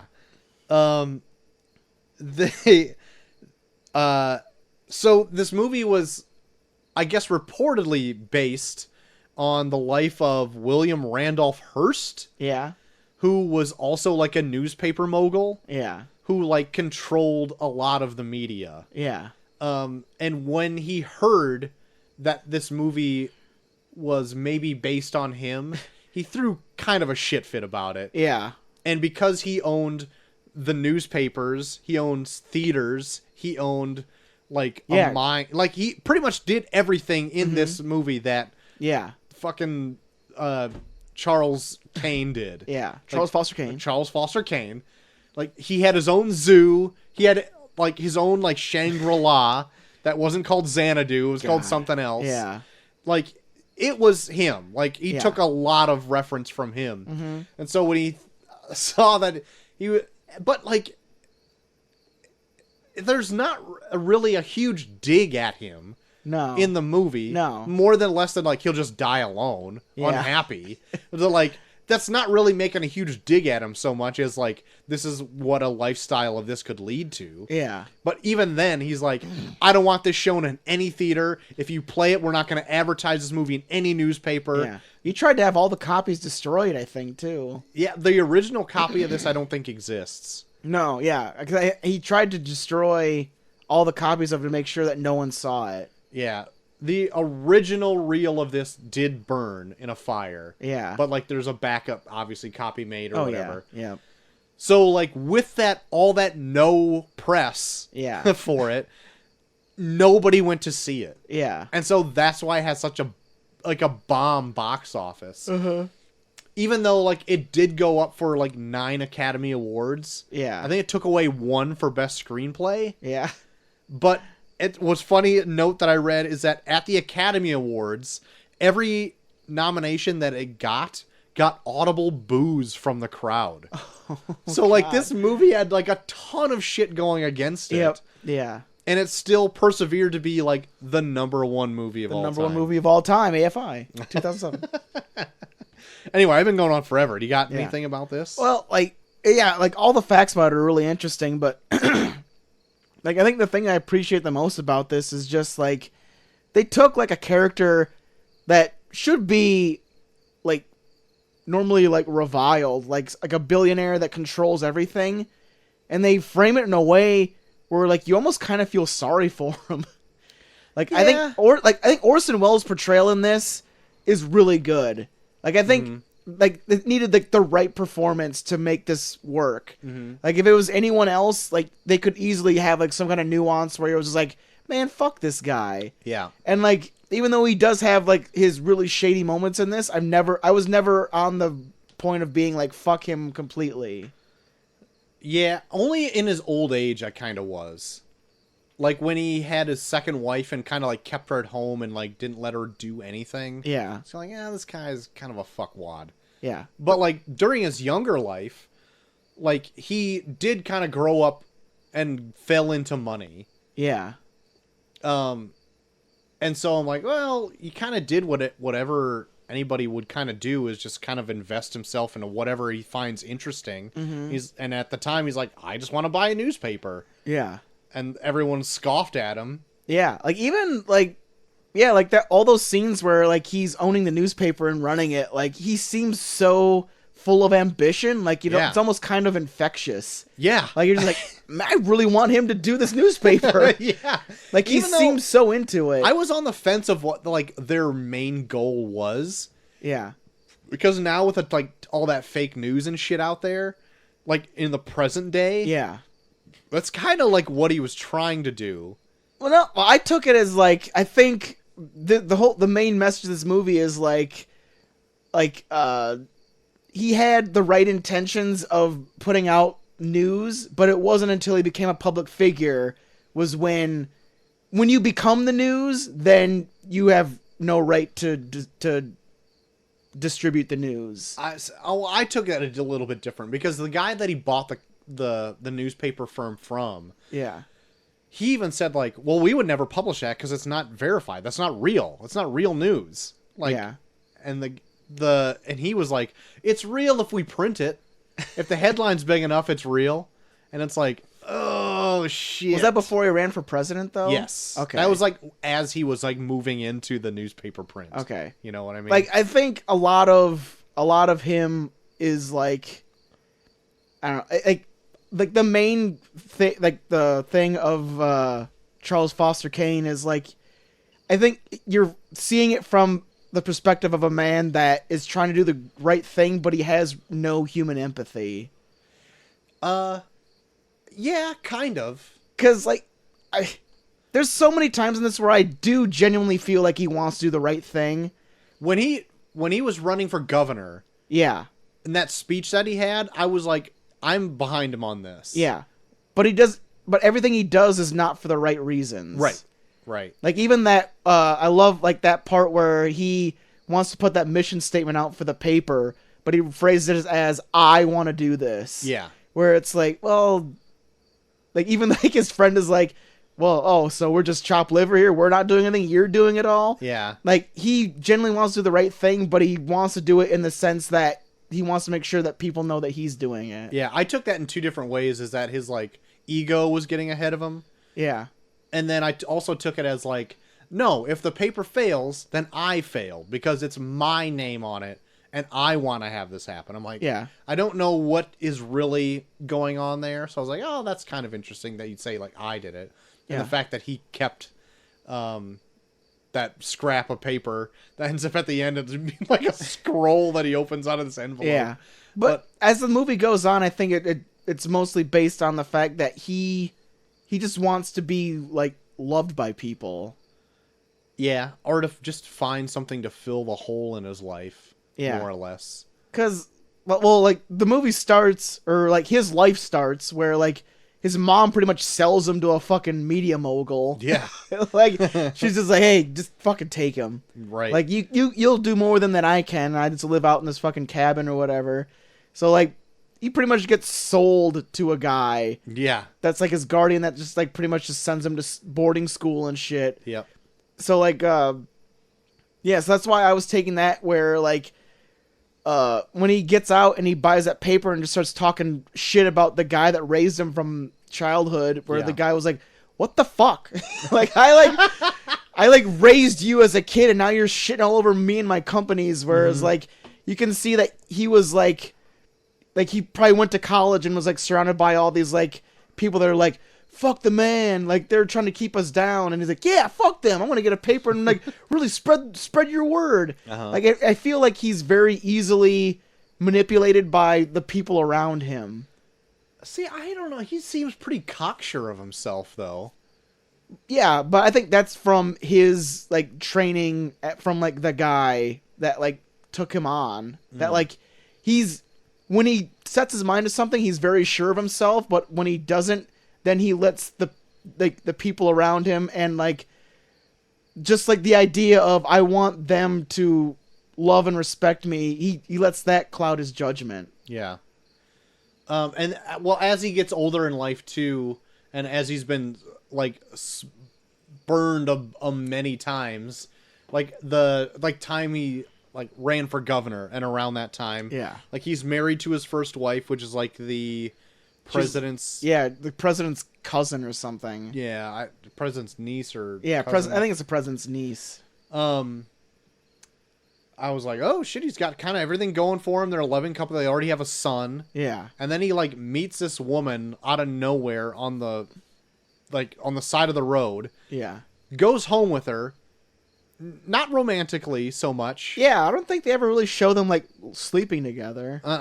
And granted, like this takes place in the 40s, so like I don't know what they like could or couldn't show. But I think they could, if they wanted to, they could have insinuated that it was romantic. But I like it to the fact that it wasn't. Yeah. And like the other guy was just blackmailing him to think it was romantic. Yeah. Well, the guy that he even brings it up in his speech, like the dude is corrupt as shit that I'm running against. Yeah.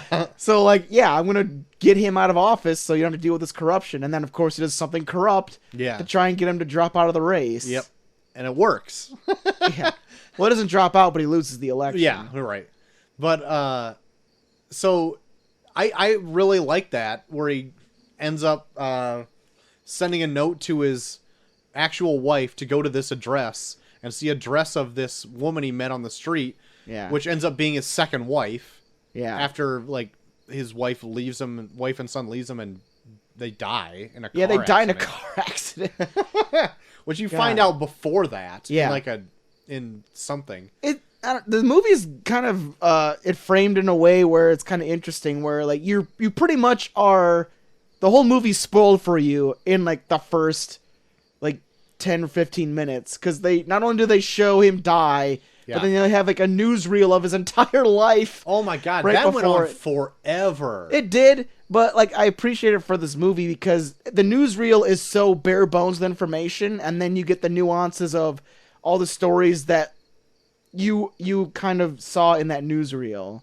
But I like maybe watching it now and seeing it at like this point in time, like I don't think they need those newsreel things so much. I guess if the movie was made today, I think you could be able to get like what he was all about from like context clues. Maybe. But I like, or like put it differently in the movie rather than this, because that newsreel thing went on for a long time. It did, but I liked how cold and analytical it was.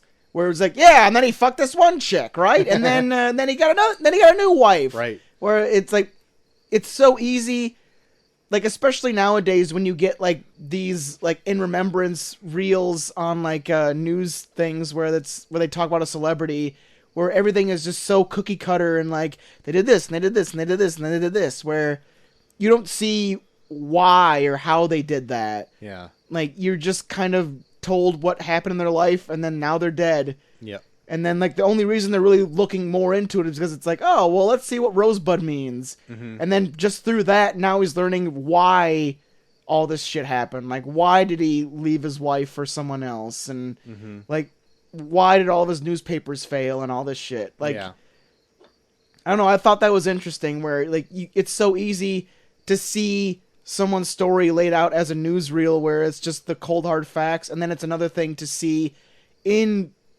like the event as it took place and like why it happened. Yeah. I also like too later on in the movie, now that he is on to like his second wife and he's married to her, and she wanted to be a singer all of her life. Yeah. And she just ends up not being a very good one. Yeah.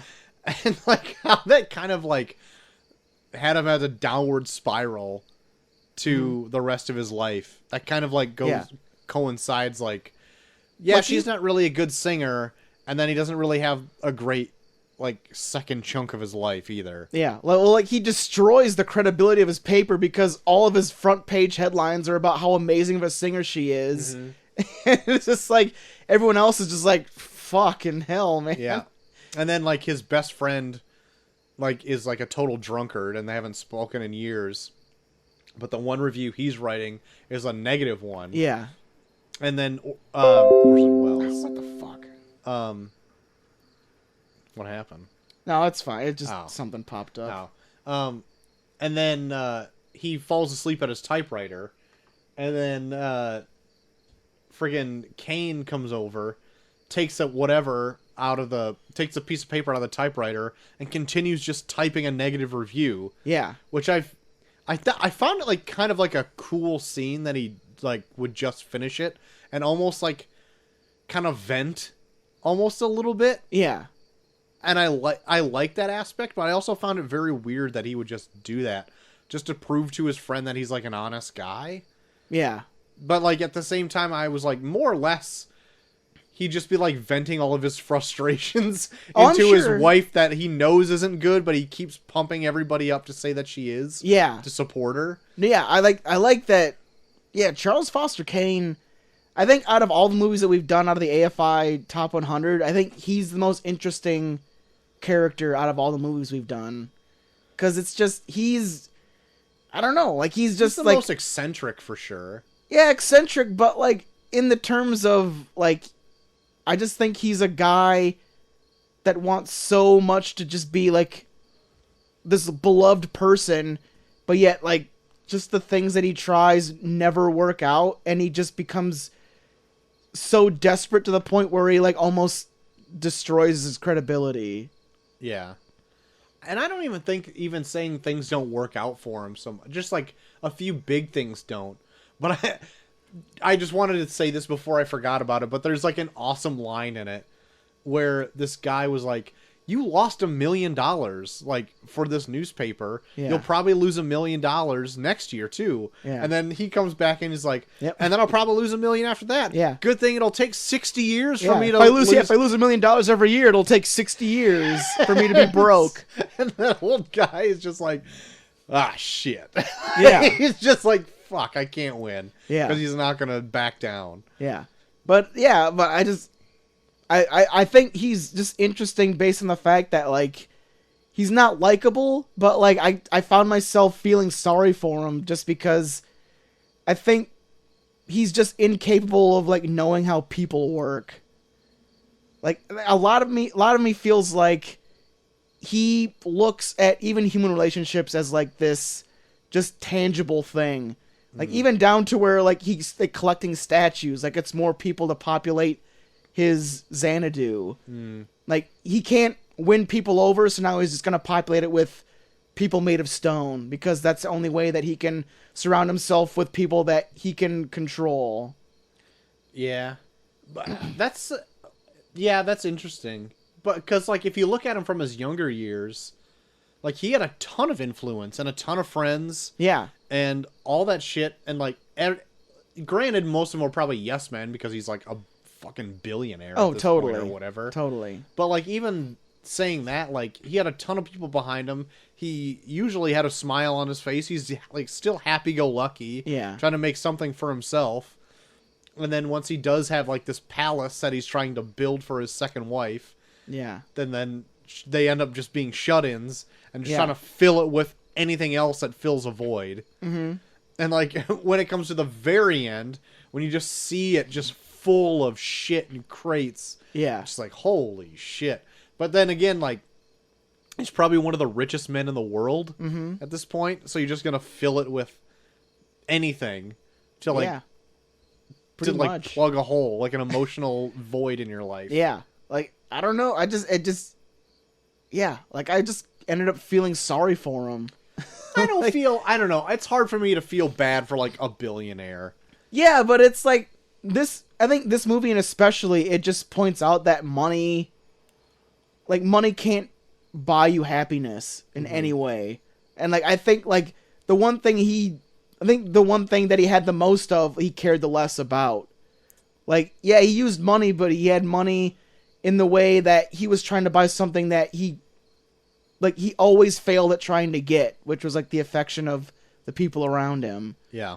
And like the more money he spent to try and gain it, like the more it almost kind of turned them off or like turned them away. Yeah. Where it was down to when he had just one person left, like everything that he tried to give her to keep him in his life, he still couldn't do. Right. But I think that's just because like he only saw things in the way of what do I want? Like what can I get?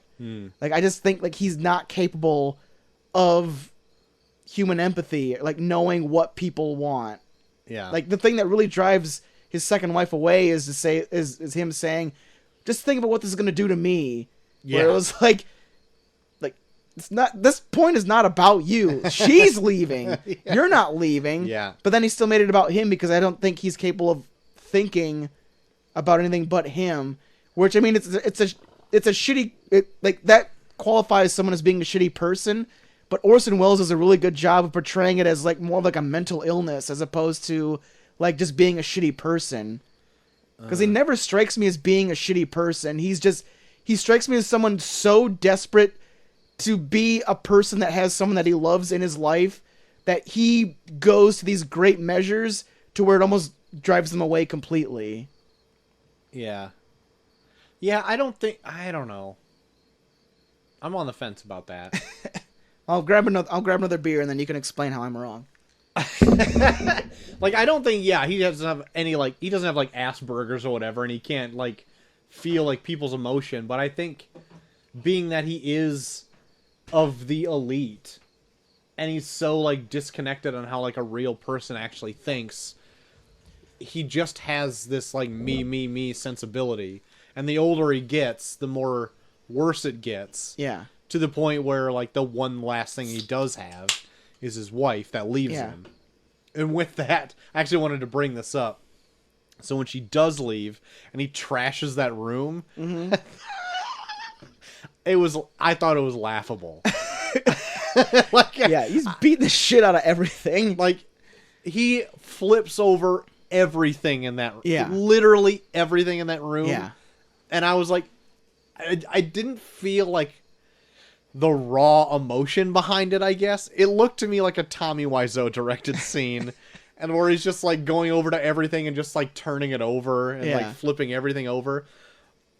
Later to find out that he, in his old man makeup, had to wear these contacts which kind of grayed out his eyes a bit. Yeah. And in the 40s, contacts weren't great, so he actually had a doctor to have him put them in. Oh, God. And he had limited vision while also in them, so he couldn't really see a lot what was going on. Yeah. And he also cut his hand, like, wide open while doing it. Oh, God.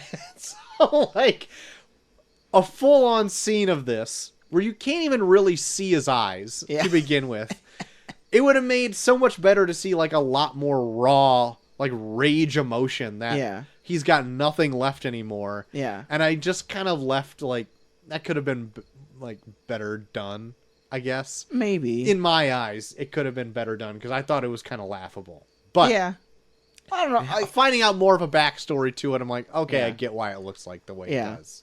Like, yeah, you can take it as, like, it could be more emotional, but it could also be juvenile, where, like, he's, like, regressing back to, like... But that's okay. I wouldn't have minded, like, him going full-on juvenile in it. Yeah, like, even, like, because it's, like, this scene ends with him saying Rosebud, where it's, like, now he's regressed back to a kid, where, like, now he's back to what he was before he was sold off to this fucking mogul guy.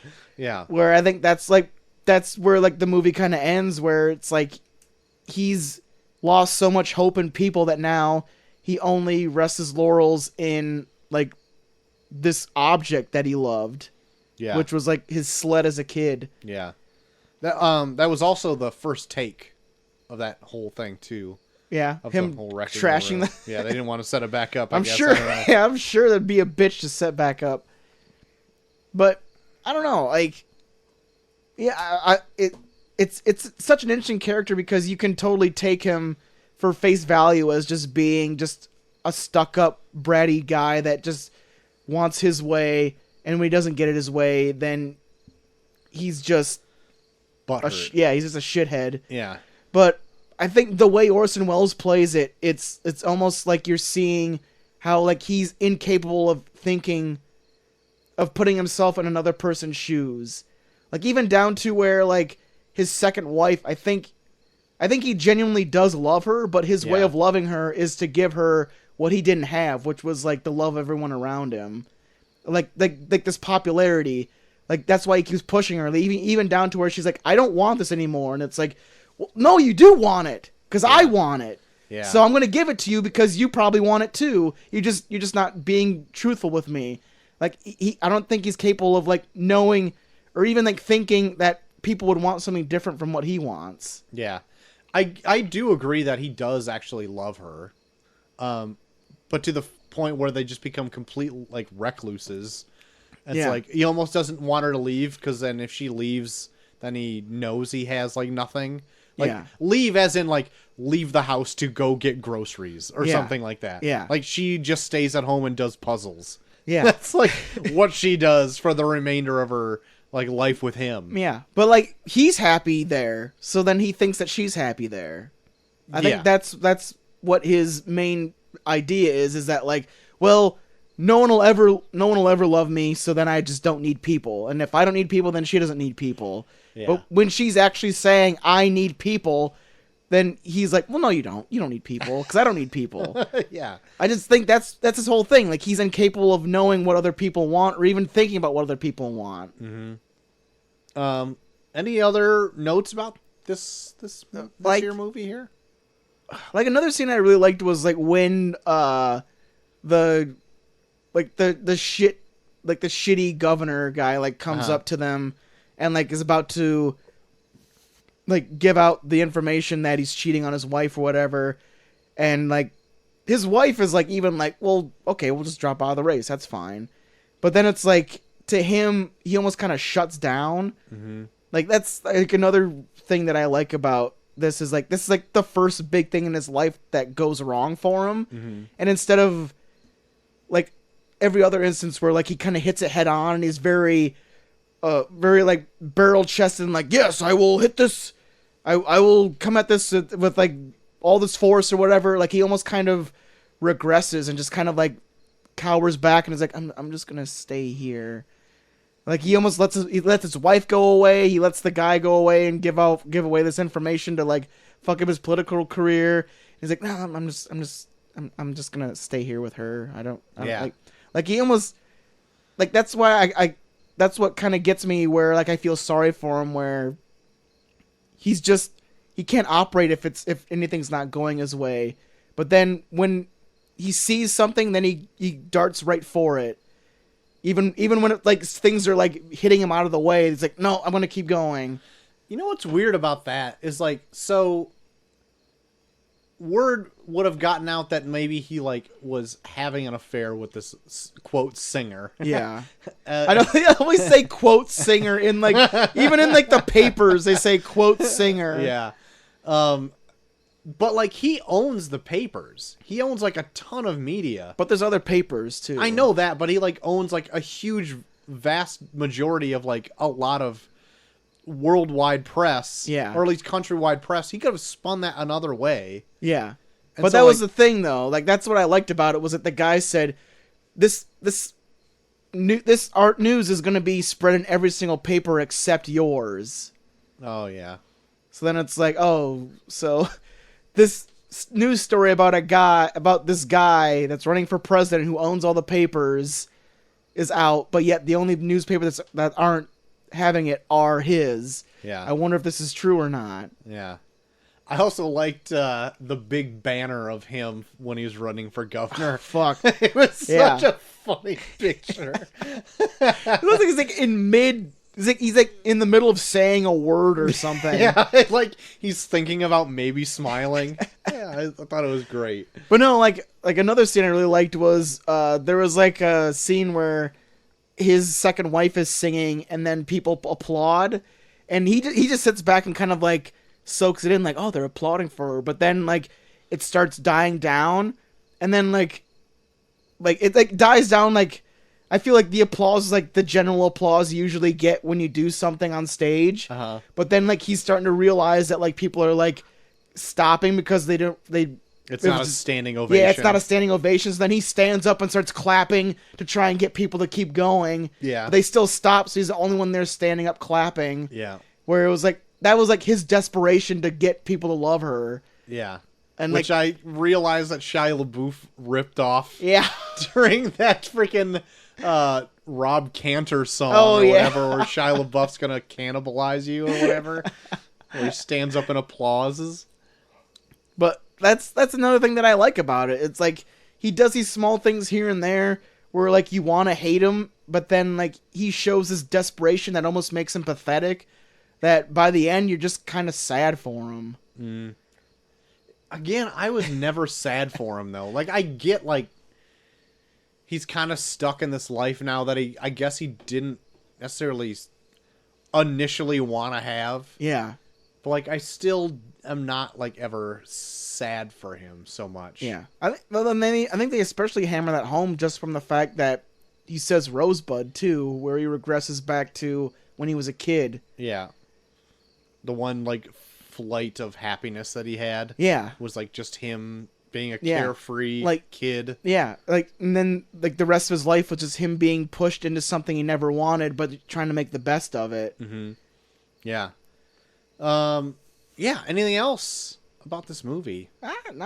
Not really. I mean, it's pretty cut and dry. Like how we said before. Like I think this kind of movie's been made multiple times before, but with like more nuance. Like this Yeah. is pretty cut and dry. And I think I would have liked this movie more if there was maybe like some more subplots or some more like stories from people in his life that kind of show like that kind of swayed him in certain directions where you could see why he made certain decisions. So like I think I would have liked it more with that, but in all honesty, outside of that, like I think I liked this more than I thought I was going to. Yeah. Because I kept hearing from people was like, yeah, they say it's number one, but it's not that great. So I think I went into it with like lower expectations than you did. Yeah, probably. Like because even before I was watching it, like I was trying to read things and I didn't really want to, I don't know, spoil is weird because I already kind of know Yeah. the movie anyway, just Yeah. by living in the world. But like I just didn't want to know like a big like plot beats to it. But even Yeah. then, they were saying like, yeah, this is a great movie, A+, blah blah blah blah, like no flaws. And I'm like, what was great about this movie is that at the time, technically, it was made differently and Yeah. very interesting, and a lot of it still is interesting today. Oh yeah. Well, most movies like at this time were like filmed like multi-camera sitcoms. Yeah. Like they were like plays almost that were Yeah. just like a camera followed them on a stage. Yep. And so yeah, it was interesting to see a different way of doing it, and I think that was like an ingenious way for like RKO Pictures to really pick him up and like let him Yeah. do whatever he wants. Yeah. That being said, it could have been a total bomb and like Oh, blew up in his. totally. Well, it was a bomb when Yeah. it came out. Yeah. Like it didn't make hardly any money. Like I read later that they were actually showing it with like another movie for a double feature, like after it to try to like make more revenue for it, and it God. never really worked. But other than like the technical aspects of it, like yeah, the story's kind of cut and dry, and being that like we live in an age now where like really no nuanced films have come out, and like this isn't as nuanced as those. Yeah. It was kind of like a simple Yeah. story. Yeah. But even like older movies, like I don't even like 12 Angry Men, like Yeah. that's a great like story. Yeah. Like I can't remember the year where that was made, but like I find that like way more interesting of a story than this. Yeah. I I think and that's like, not even in the top 5. Yeah, and I think like I feel like the main aspects of like the AFI was probably mostly based on like technical achievements, though. I don't have Maybe. any idea. I don't know. I still found the character of Charles Foster Kane interesting, though. Yeah. Like despite like how simple the story was, I loved like kind of like trying to dissect like why did he act like this and what is so interesting about this and why does he collect so many statues. Like there was enough nuance to him that I was still interested into like trying to figure out like who he was as a person and why he was doing the things he was doing. Sure. Especially just based on the fact that, like, you're watching one guy trying to figure out one small aspect of him, but then there's so many aspects to him that you find out throughout the movie that he could care less about. Yeah. So he's just like, yeah, sure. He collected a bunch of statues, but what about Rosebud? Yeah. Where I think that's like kind of the main thing of the whole movie too, is that like there's so much to a person besides just the thing that they say at the end of their life. For sure. But that's all they cared about. Where like it almost kind of makes you like feel shitty about like a person dying. Whereas like, oh, they're dead now, all they are is just this one thing that you want to find out to like sell a magazine or sell a newsreel. Yeah. Or I was like, oh, if we find out what Rosebud is, then we'll get like a fuck ton of money. Yeah. And then after they find that out, then they'll just throw you away and they won't Right. give a shit about you for the rest of your life. Yeah. The rest of their lives. Yeah. But then like just going through his story, just like interviewing all these different people in his life, they're finding out so much shit about him where like he was a deeper person than just Rosebud. He was a deeper person than the media mogul that everyone knew him as. Yeah. But it's just a matter of, well, we don't care about that. We just care about what's gonna give us money in the long run. Yeah. So what's your grade on this? Like, I'll give it to you that the movie's pretty cut and dry, and there's probably better ways of telling the story. But I just thought that Charles Foster Kane was an interesting character in general, and I really dug following him throughout the story. So I'll probably give it a decent A. I liked it. Oh my. Well, I'm not gonna lie. Like, just talking about it has kind of rose my appreciation of it a little bit. But I think on a rewatch of this, I might appreciate that a little bit more. But I don't think it's still gonna be raising my grade all that much. All right. At the end of the day, it's still like an entertainment level movie. Yeah. So I was originally going to give this a C, Jesus. but I think I'm going to upgrade it to a B minus. Okay. Like a lot of it I didn't like the whole beginning of it with the newsreel stuff.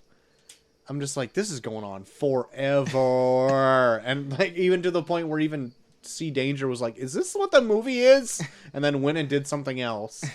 But like I wasn't as glued to the screen as I was with other movies that in the at least the top 5. Yeah. So with that, I'm going to give it a B minus. Oh, I understand. Yeah. I get it. So with this top 5 now done and complete, Yeah. what would you rank 5 to 1? You just want to go back and forth on our 5 to 1s? Sure. Okay. Well, So- my number 5 is probably Raging Bull. Yeah. I think I'm also going to say Raging Bull. Yeah, definitely Raging Bull, number 5. My number 4...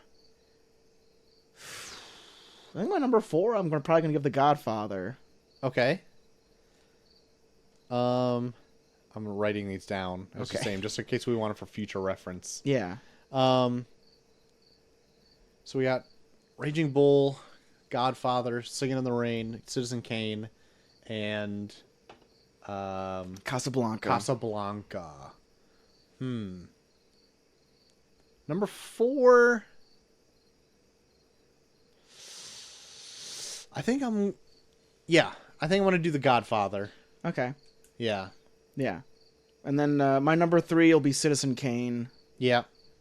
And then my number 2 will be Casablanca. And then my number 1 will be Singing in the Rain. I think I have the exact same list as you. Goddamn, best friends! Get that high five on microphone, goddammit. Samesies. Yeah. I agree with you. Raging Bull, I get it, but I think I like Citizen Kane more than this. You put that as your number... What'd you put that as? Raging Bull's my number 5. Right. What'd you put at number 4? The Godfather. Godfather. Ugh. See, I like The Godfather, but I just think they rush too much shit.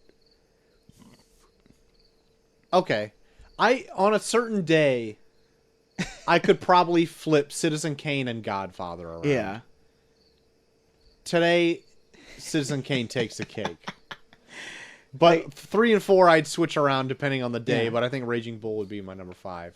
Yeah, I think for me, Citizen Kane edges it out just based on the fact that it's so cut and dry, where The Godfather gets kind of convoluted. And it's an hour shorter. Yes, Jesus Christ. Oh my god. But yeah. Okay, yeah, sweet deal. Whoa, that's the top 5 of the AFI. There you go. That's our AFI top Top five. 5, yeah. Oh my god. So And Singing in the Rain is so goddamn fun. it is. It should be. Like out of all 5 of those movies, that's the one that I had the most fun just watching. For sure. I'm writing these down. I'm honestly surprised that like Singing in the Rain isn't more people's like Yeah. number 1. Like I know. Singing in the Rain is a great fucking It's movie. fucking amazing, and it feels like so much more work went into that than anything else. Like all of the dancing and the technical work and the mapping out like all those dance numbers and the fucking veil in the fucking Broadway yeah. ballet, even though you didn't like it, like Yeah. that sweet ass like I always forget about it. Big until somebody sweeping- brings it up.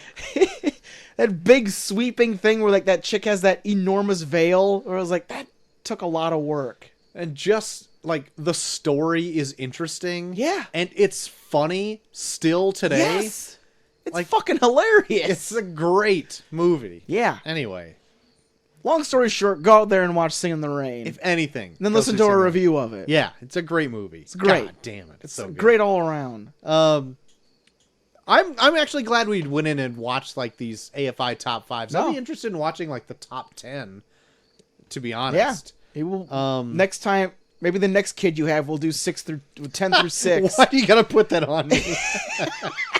Yeah. Every time you have a kid, we just spend a month watching the next 5 we have to watch from the AFI. I don't even know what is 10 through 6 for the AFI. I'm trying to find right now. I'm pretty sure we probably have covered one of them at least. I know I have it saved on my internet history thing. Why is this just being a piece of shit? I'll get it. Don't worry. Oh. Already have it up. Here we go. 6, Gone with 10. the Wind. Or 10 is Wizard of Oz. Yep. 9 is Vertigo. Oh, Vertigo would be really fucking good. I've never seen Vertigo. I fucking love Vertigo. Schindler's List, Lawrence of Arabia, and then Gone with the Wind. I've seen Wizard of Oz and Schindler's List. Never seen Vertigo. I remember liking Vertigo when I saw it. I've never seen Lawrence of Arabia. And my mom loves Gone with the Wind. But it's like another 3.5 hour Yeah. movie. My mom loves Gone with the Wind. I think Gone with the Wind is like the quintessential mom movie. Favorite movie. My mom loves Gone with the Wind and Top Gun. Very different. Well, JT, is there anything you've been into this last week that everyone should know about? Well, me and Molly saw Good Boys in theaters. Oh, okay. Okay. It was okay. Okay. There's actually some pretty laugh out loud moments in it. I enjoyed lolled? it. I did lull quite a bit. Great. Like I think it's just funny just watching middle schoolers. Like I think like the main charm of it is like it's middle schoolers entering sexual situations that don't fully understand what sex is. Perfect. And I think that's probably like the main charm of it all. Uh-huh. And like I remember like hearing like someone like a critique of it is like, why are these kids swearing so much? Where it's like they're middle school kids. Like I swore every time I could when I was around. Oh, yeah, for sure. Yeah, I was like saying fucking shit as much as I could when I was like Yeah. 13 years old. Right, for sure. But yeah, I think it'd be worth a rent when it comes out. I probably wouldn't go see it in theaters, but I think it's worth a rent. Yeah. It's fun in that sense. Okay. And I saw the movie Alita: Battle Angel as well. Okay. And you know what? It's not bad. I think I like the look of it. Yeah. And like it's not the best movie ever made, but I appreciate it for what it was. Okay. I also heard that it wasn't so bad. Yeah. It's not so bad. Yeah. Like, there's some fun action in it. Like, they revolve a lot around this, like, sport called motorball, where you, like, wear, like, motorized roller skates and then, like, drive around and try and throw a ball in a hoop. Like, it's a big part. Like, I didn't even know it was going to be that big of a part of it. It's a big part of it's the a movie. big fucking part of the movie. Okay. Like, when they're not, like, talking about, like, this, like, conspiracy, they're talking about motorball. Okay. I was like, are we gonna fucking watch a motorball match sometime soon? You guys are like jerking off over motorball the whole time. But no, it's still good. It is kind of weird with the chick with the big eyes though, because I think like the CG on that was just a tad bit off. Because there's a few times where she's in a scene with somebody and it doesn't look like her eyes are totally focused on the person she's talking to. Yeah. Where Okay. I was like, this is. I'm kind of getting that Uncanny Valley feel from it. I was watching something about CGI, and they were talking about that movie as well, and they're like, you would think just from the trailers that you're like gonna hate it, but then like really early on, you kind of settle into it. Yeah, you do, but even after that, like, there's still scenes where, like, I don't think they had it down completely, where she's, like, interacting with someone, but then her eyes are kind of off in another direction, where you're like, okay. Okay. Okay. But, I mean, for what it's worth, I think it's decent. Like, if you stumble on it somewhere, check it out. All right. All right. And I watched Dave Chappelle's new stand-up special on Netflix, Sticks and Stones. How was that? I heard it got kind of panned It got panned? a little bit from. Like, I can see how it got panned because he definitely goes in on cancel culture. Yeah. And he kind of goes in on the Me Too movement, too. Yeah. Like, I think that's the thing I appreciate about Dave Chappelle is, like, he just doesn't give a shit. Yeah. Like, he lays out shit in a way where, like, when you first hear it, you're like, whoa, hold on. Mm-hmm. But then, like, he explains himself where it's like, okay, maybe I don't fully fully agree with you, but you do have some points. Okay. All right. Like, he goes in on the Me Too movement kind of like in a way where it's like I'm all for you ladies getting more rights, but you're going about it the wrong way. Okay. And then he kind of explains himself where it's like, oh yeah, I can see where you're coming from in that sense. Like, Okay. it's interesting to watch. All right. Okay. And I just love Dave Chappelle because Dave Chappelle's just fucking hilarious. Okay. But he does not hold back on All right. some things where even I was like, whoa, what the fuck? All right. Maybe I'll check it out then. Yeah. And that's all I've been really into. I've just been continuing to watch Letterkenny, if you couldn't tell. So that's been good. Chelsea and I watched Crazy Rich Asians. Yeah. Went back and checked that out because I missed it when it came out, and Now, I heard Chelsea talk about it. What did you think about it? I thought it was fun. Yeah, it's good. It's just they're so rich that they make me mad. Oh yeah. Like they literally are crazy rich. Yeah. Like billionaires. Yeah. With old Chinese like spice trade money or something like that. It's like fucking insane. Yeah. Like, Like- I told Chelsea this before we started. When they filled that church with water, I like threw my hands up in the air like, the fuck? Oh, and the fact that like just an engagement party at the very end of the movie like was brought on a day and had like fireworks and Yeah. like live synchronized swimmers on top of this hotel. Yeah. And then like every time like the mom explains herself, she's like, we need this money to maintain our lifestyle because that is our culture. It's Yeah. like that, being so rich that people are dying is not your culture. That being said, I liked it. I thought it was fun. Yeah, that's all right. Yeah, it is. It's like a different play on the rom-com a little bit. Like to see Yeah. a different color Yeah. in there besides just plain bread white people. Yeah. I'm kind of sick of seeing. Yeah. And then I didn't catch all of this, but Chelsea watched the first episode of The Righteous Gemstones, Yeah. and I was kind of in and out of the room as it was going on, and I was kind of into it. Yeah. I What did liked she it. think of it? I don't know yet. Oh, okay. she continued to watch it, so I'd assume good. All right. But I said before, we're on like an Adam Devine kick, so Yeah. like she's into it, I guess. Yeah. Yeah. Like the chick that plays his sister on it, like, is on Comedy Bang Bang a lot as like different characters. Oh, is she? So yeah, it was just every once in a while she'll just like throw a voice where I'm like, is that from Comedy Bang Bang? See, I didn't see much of it at all, so I only saw like maybe 15 minutes of it here and Yeah. there, so I don't even know who the sister is. So, that's it. That's all I've been into. All right. JT. All right. That's it. So, Next week. Next week, what do we got? Well, for our Monday, because you still refuse to watch Fast Five. I'll get into it on Monday. I'll tell you why I didn't watch Fast Five. Fair enough. But for our Monday, we're doing our Shooting the Shit. Yep. Our third episode of Shooting the Shit. So tune in, hear what's going on in our lives. I'm going to be like 4 beers deep when we get into that, so it's going to be... I might get pretty weird and detailed with it. Ooh, sweet. And then for Thursday, we're going to be starting our Stephen King September.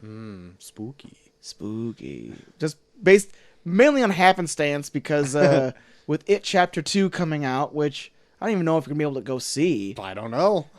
We'll check it out. I might have to keep Neil on Neil on Retainer. Neil on retainer. But with It Chapter 2, and then we're probably thinking of doing Misery, which is another Stephen King movie. Mm-hmm. So to start it all out, since we haven't never really covered it, and It Chapter 2 is coming out that week, we're going to talk about the newest release of It that came out. Cover that, see what we think of it. We've both seen it already. Yes. But it'll be interesting to go back and rewatch it. Yep. Kind of get reacquainted Yeah. before It Chapter 2. Yeah. For sure. Yeah. Let's do it. And we have one more spot left in Stephen King September. I've already pulled an Audible, and I've pulled something Okay. that is going to be fun. All right. It's going to be really fun. All right. It's something that I did not know Stephen King wrote. That I'm like, yeah, we're talking about that. All right. Even talking I don't know what it is. I'm going to save it till the very end. It's going to Very be our. good. We're going to have a real fun finale with Stephen King September. Okay. All right. Very good. Yeah. That'll be the show. So if people want to hit you up on the social medias, JT, where can they do so? Hey, they can hit me up at Bucky for Fun on Twitter, also Bucky for Fun on Instagram, and Bucky for Fun on Snapchat. Troy. You can find me at Tour to the Max on Twitter. You can find us both at Review Pod on Twitter as well. While you're there, why don't you vote for the tourney of random movies? Throw in your vote into the hat. Come on. See what comes out on top. Come on, Is it gonna baby. be Short Circuit? It's Maybe. not Short Circuit. But for this week, it's going to be This Is the End versus Ma. And this is the end. Yeah. Cast your votes. All of our episodes are uploaded onto reviewpod.podbean.com, as well as a slew of other sites such as Stitcher, Spotify, Google Podcasts, Apple Podcasts, as well as probably many others. If you do use Apple Podcasts, you can rate and review us there, because if you like the show, it helps other people find the show. If you want to write in, Yes. do so at reviewpod@gmail.com. Oh, yeah. There you go. Plugged. We are plugged. Plugged in. Tune in for Shooting the Shit on Monday. Gonna be good. And then It on Thursday. Tune in. Do it. But until next time, if you want to chime in about your AFI Top 100, please do so. Yeah, let us know. What are your favorite? What's your out of top the five top if five? you've seen them? Yeah. What's your top 5 favorite movies ever? That's right. Let us know. Give it to us. And Give it to us. anywhere, any of the social medias. But until then, I am Intro to the Max Extreme, I am JT the Gay. and we are off.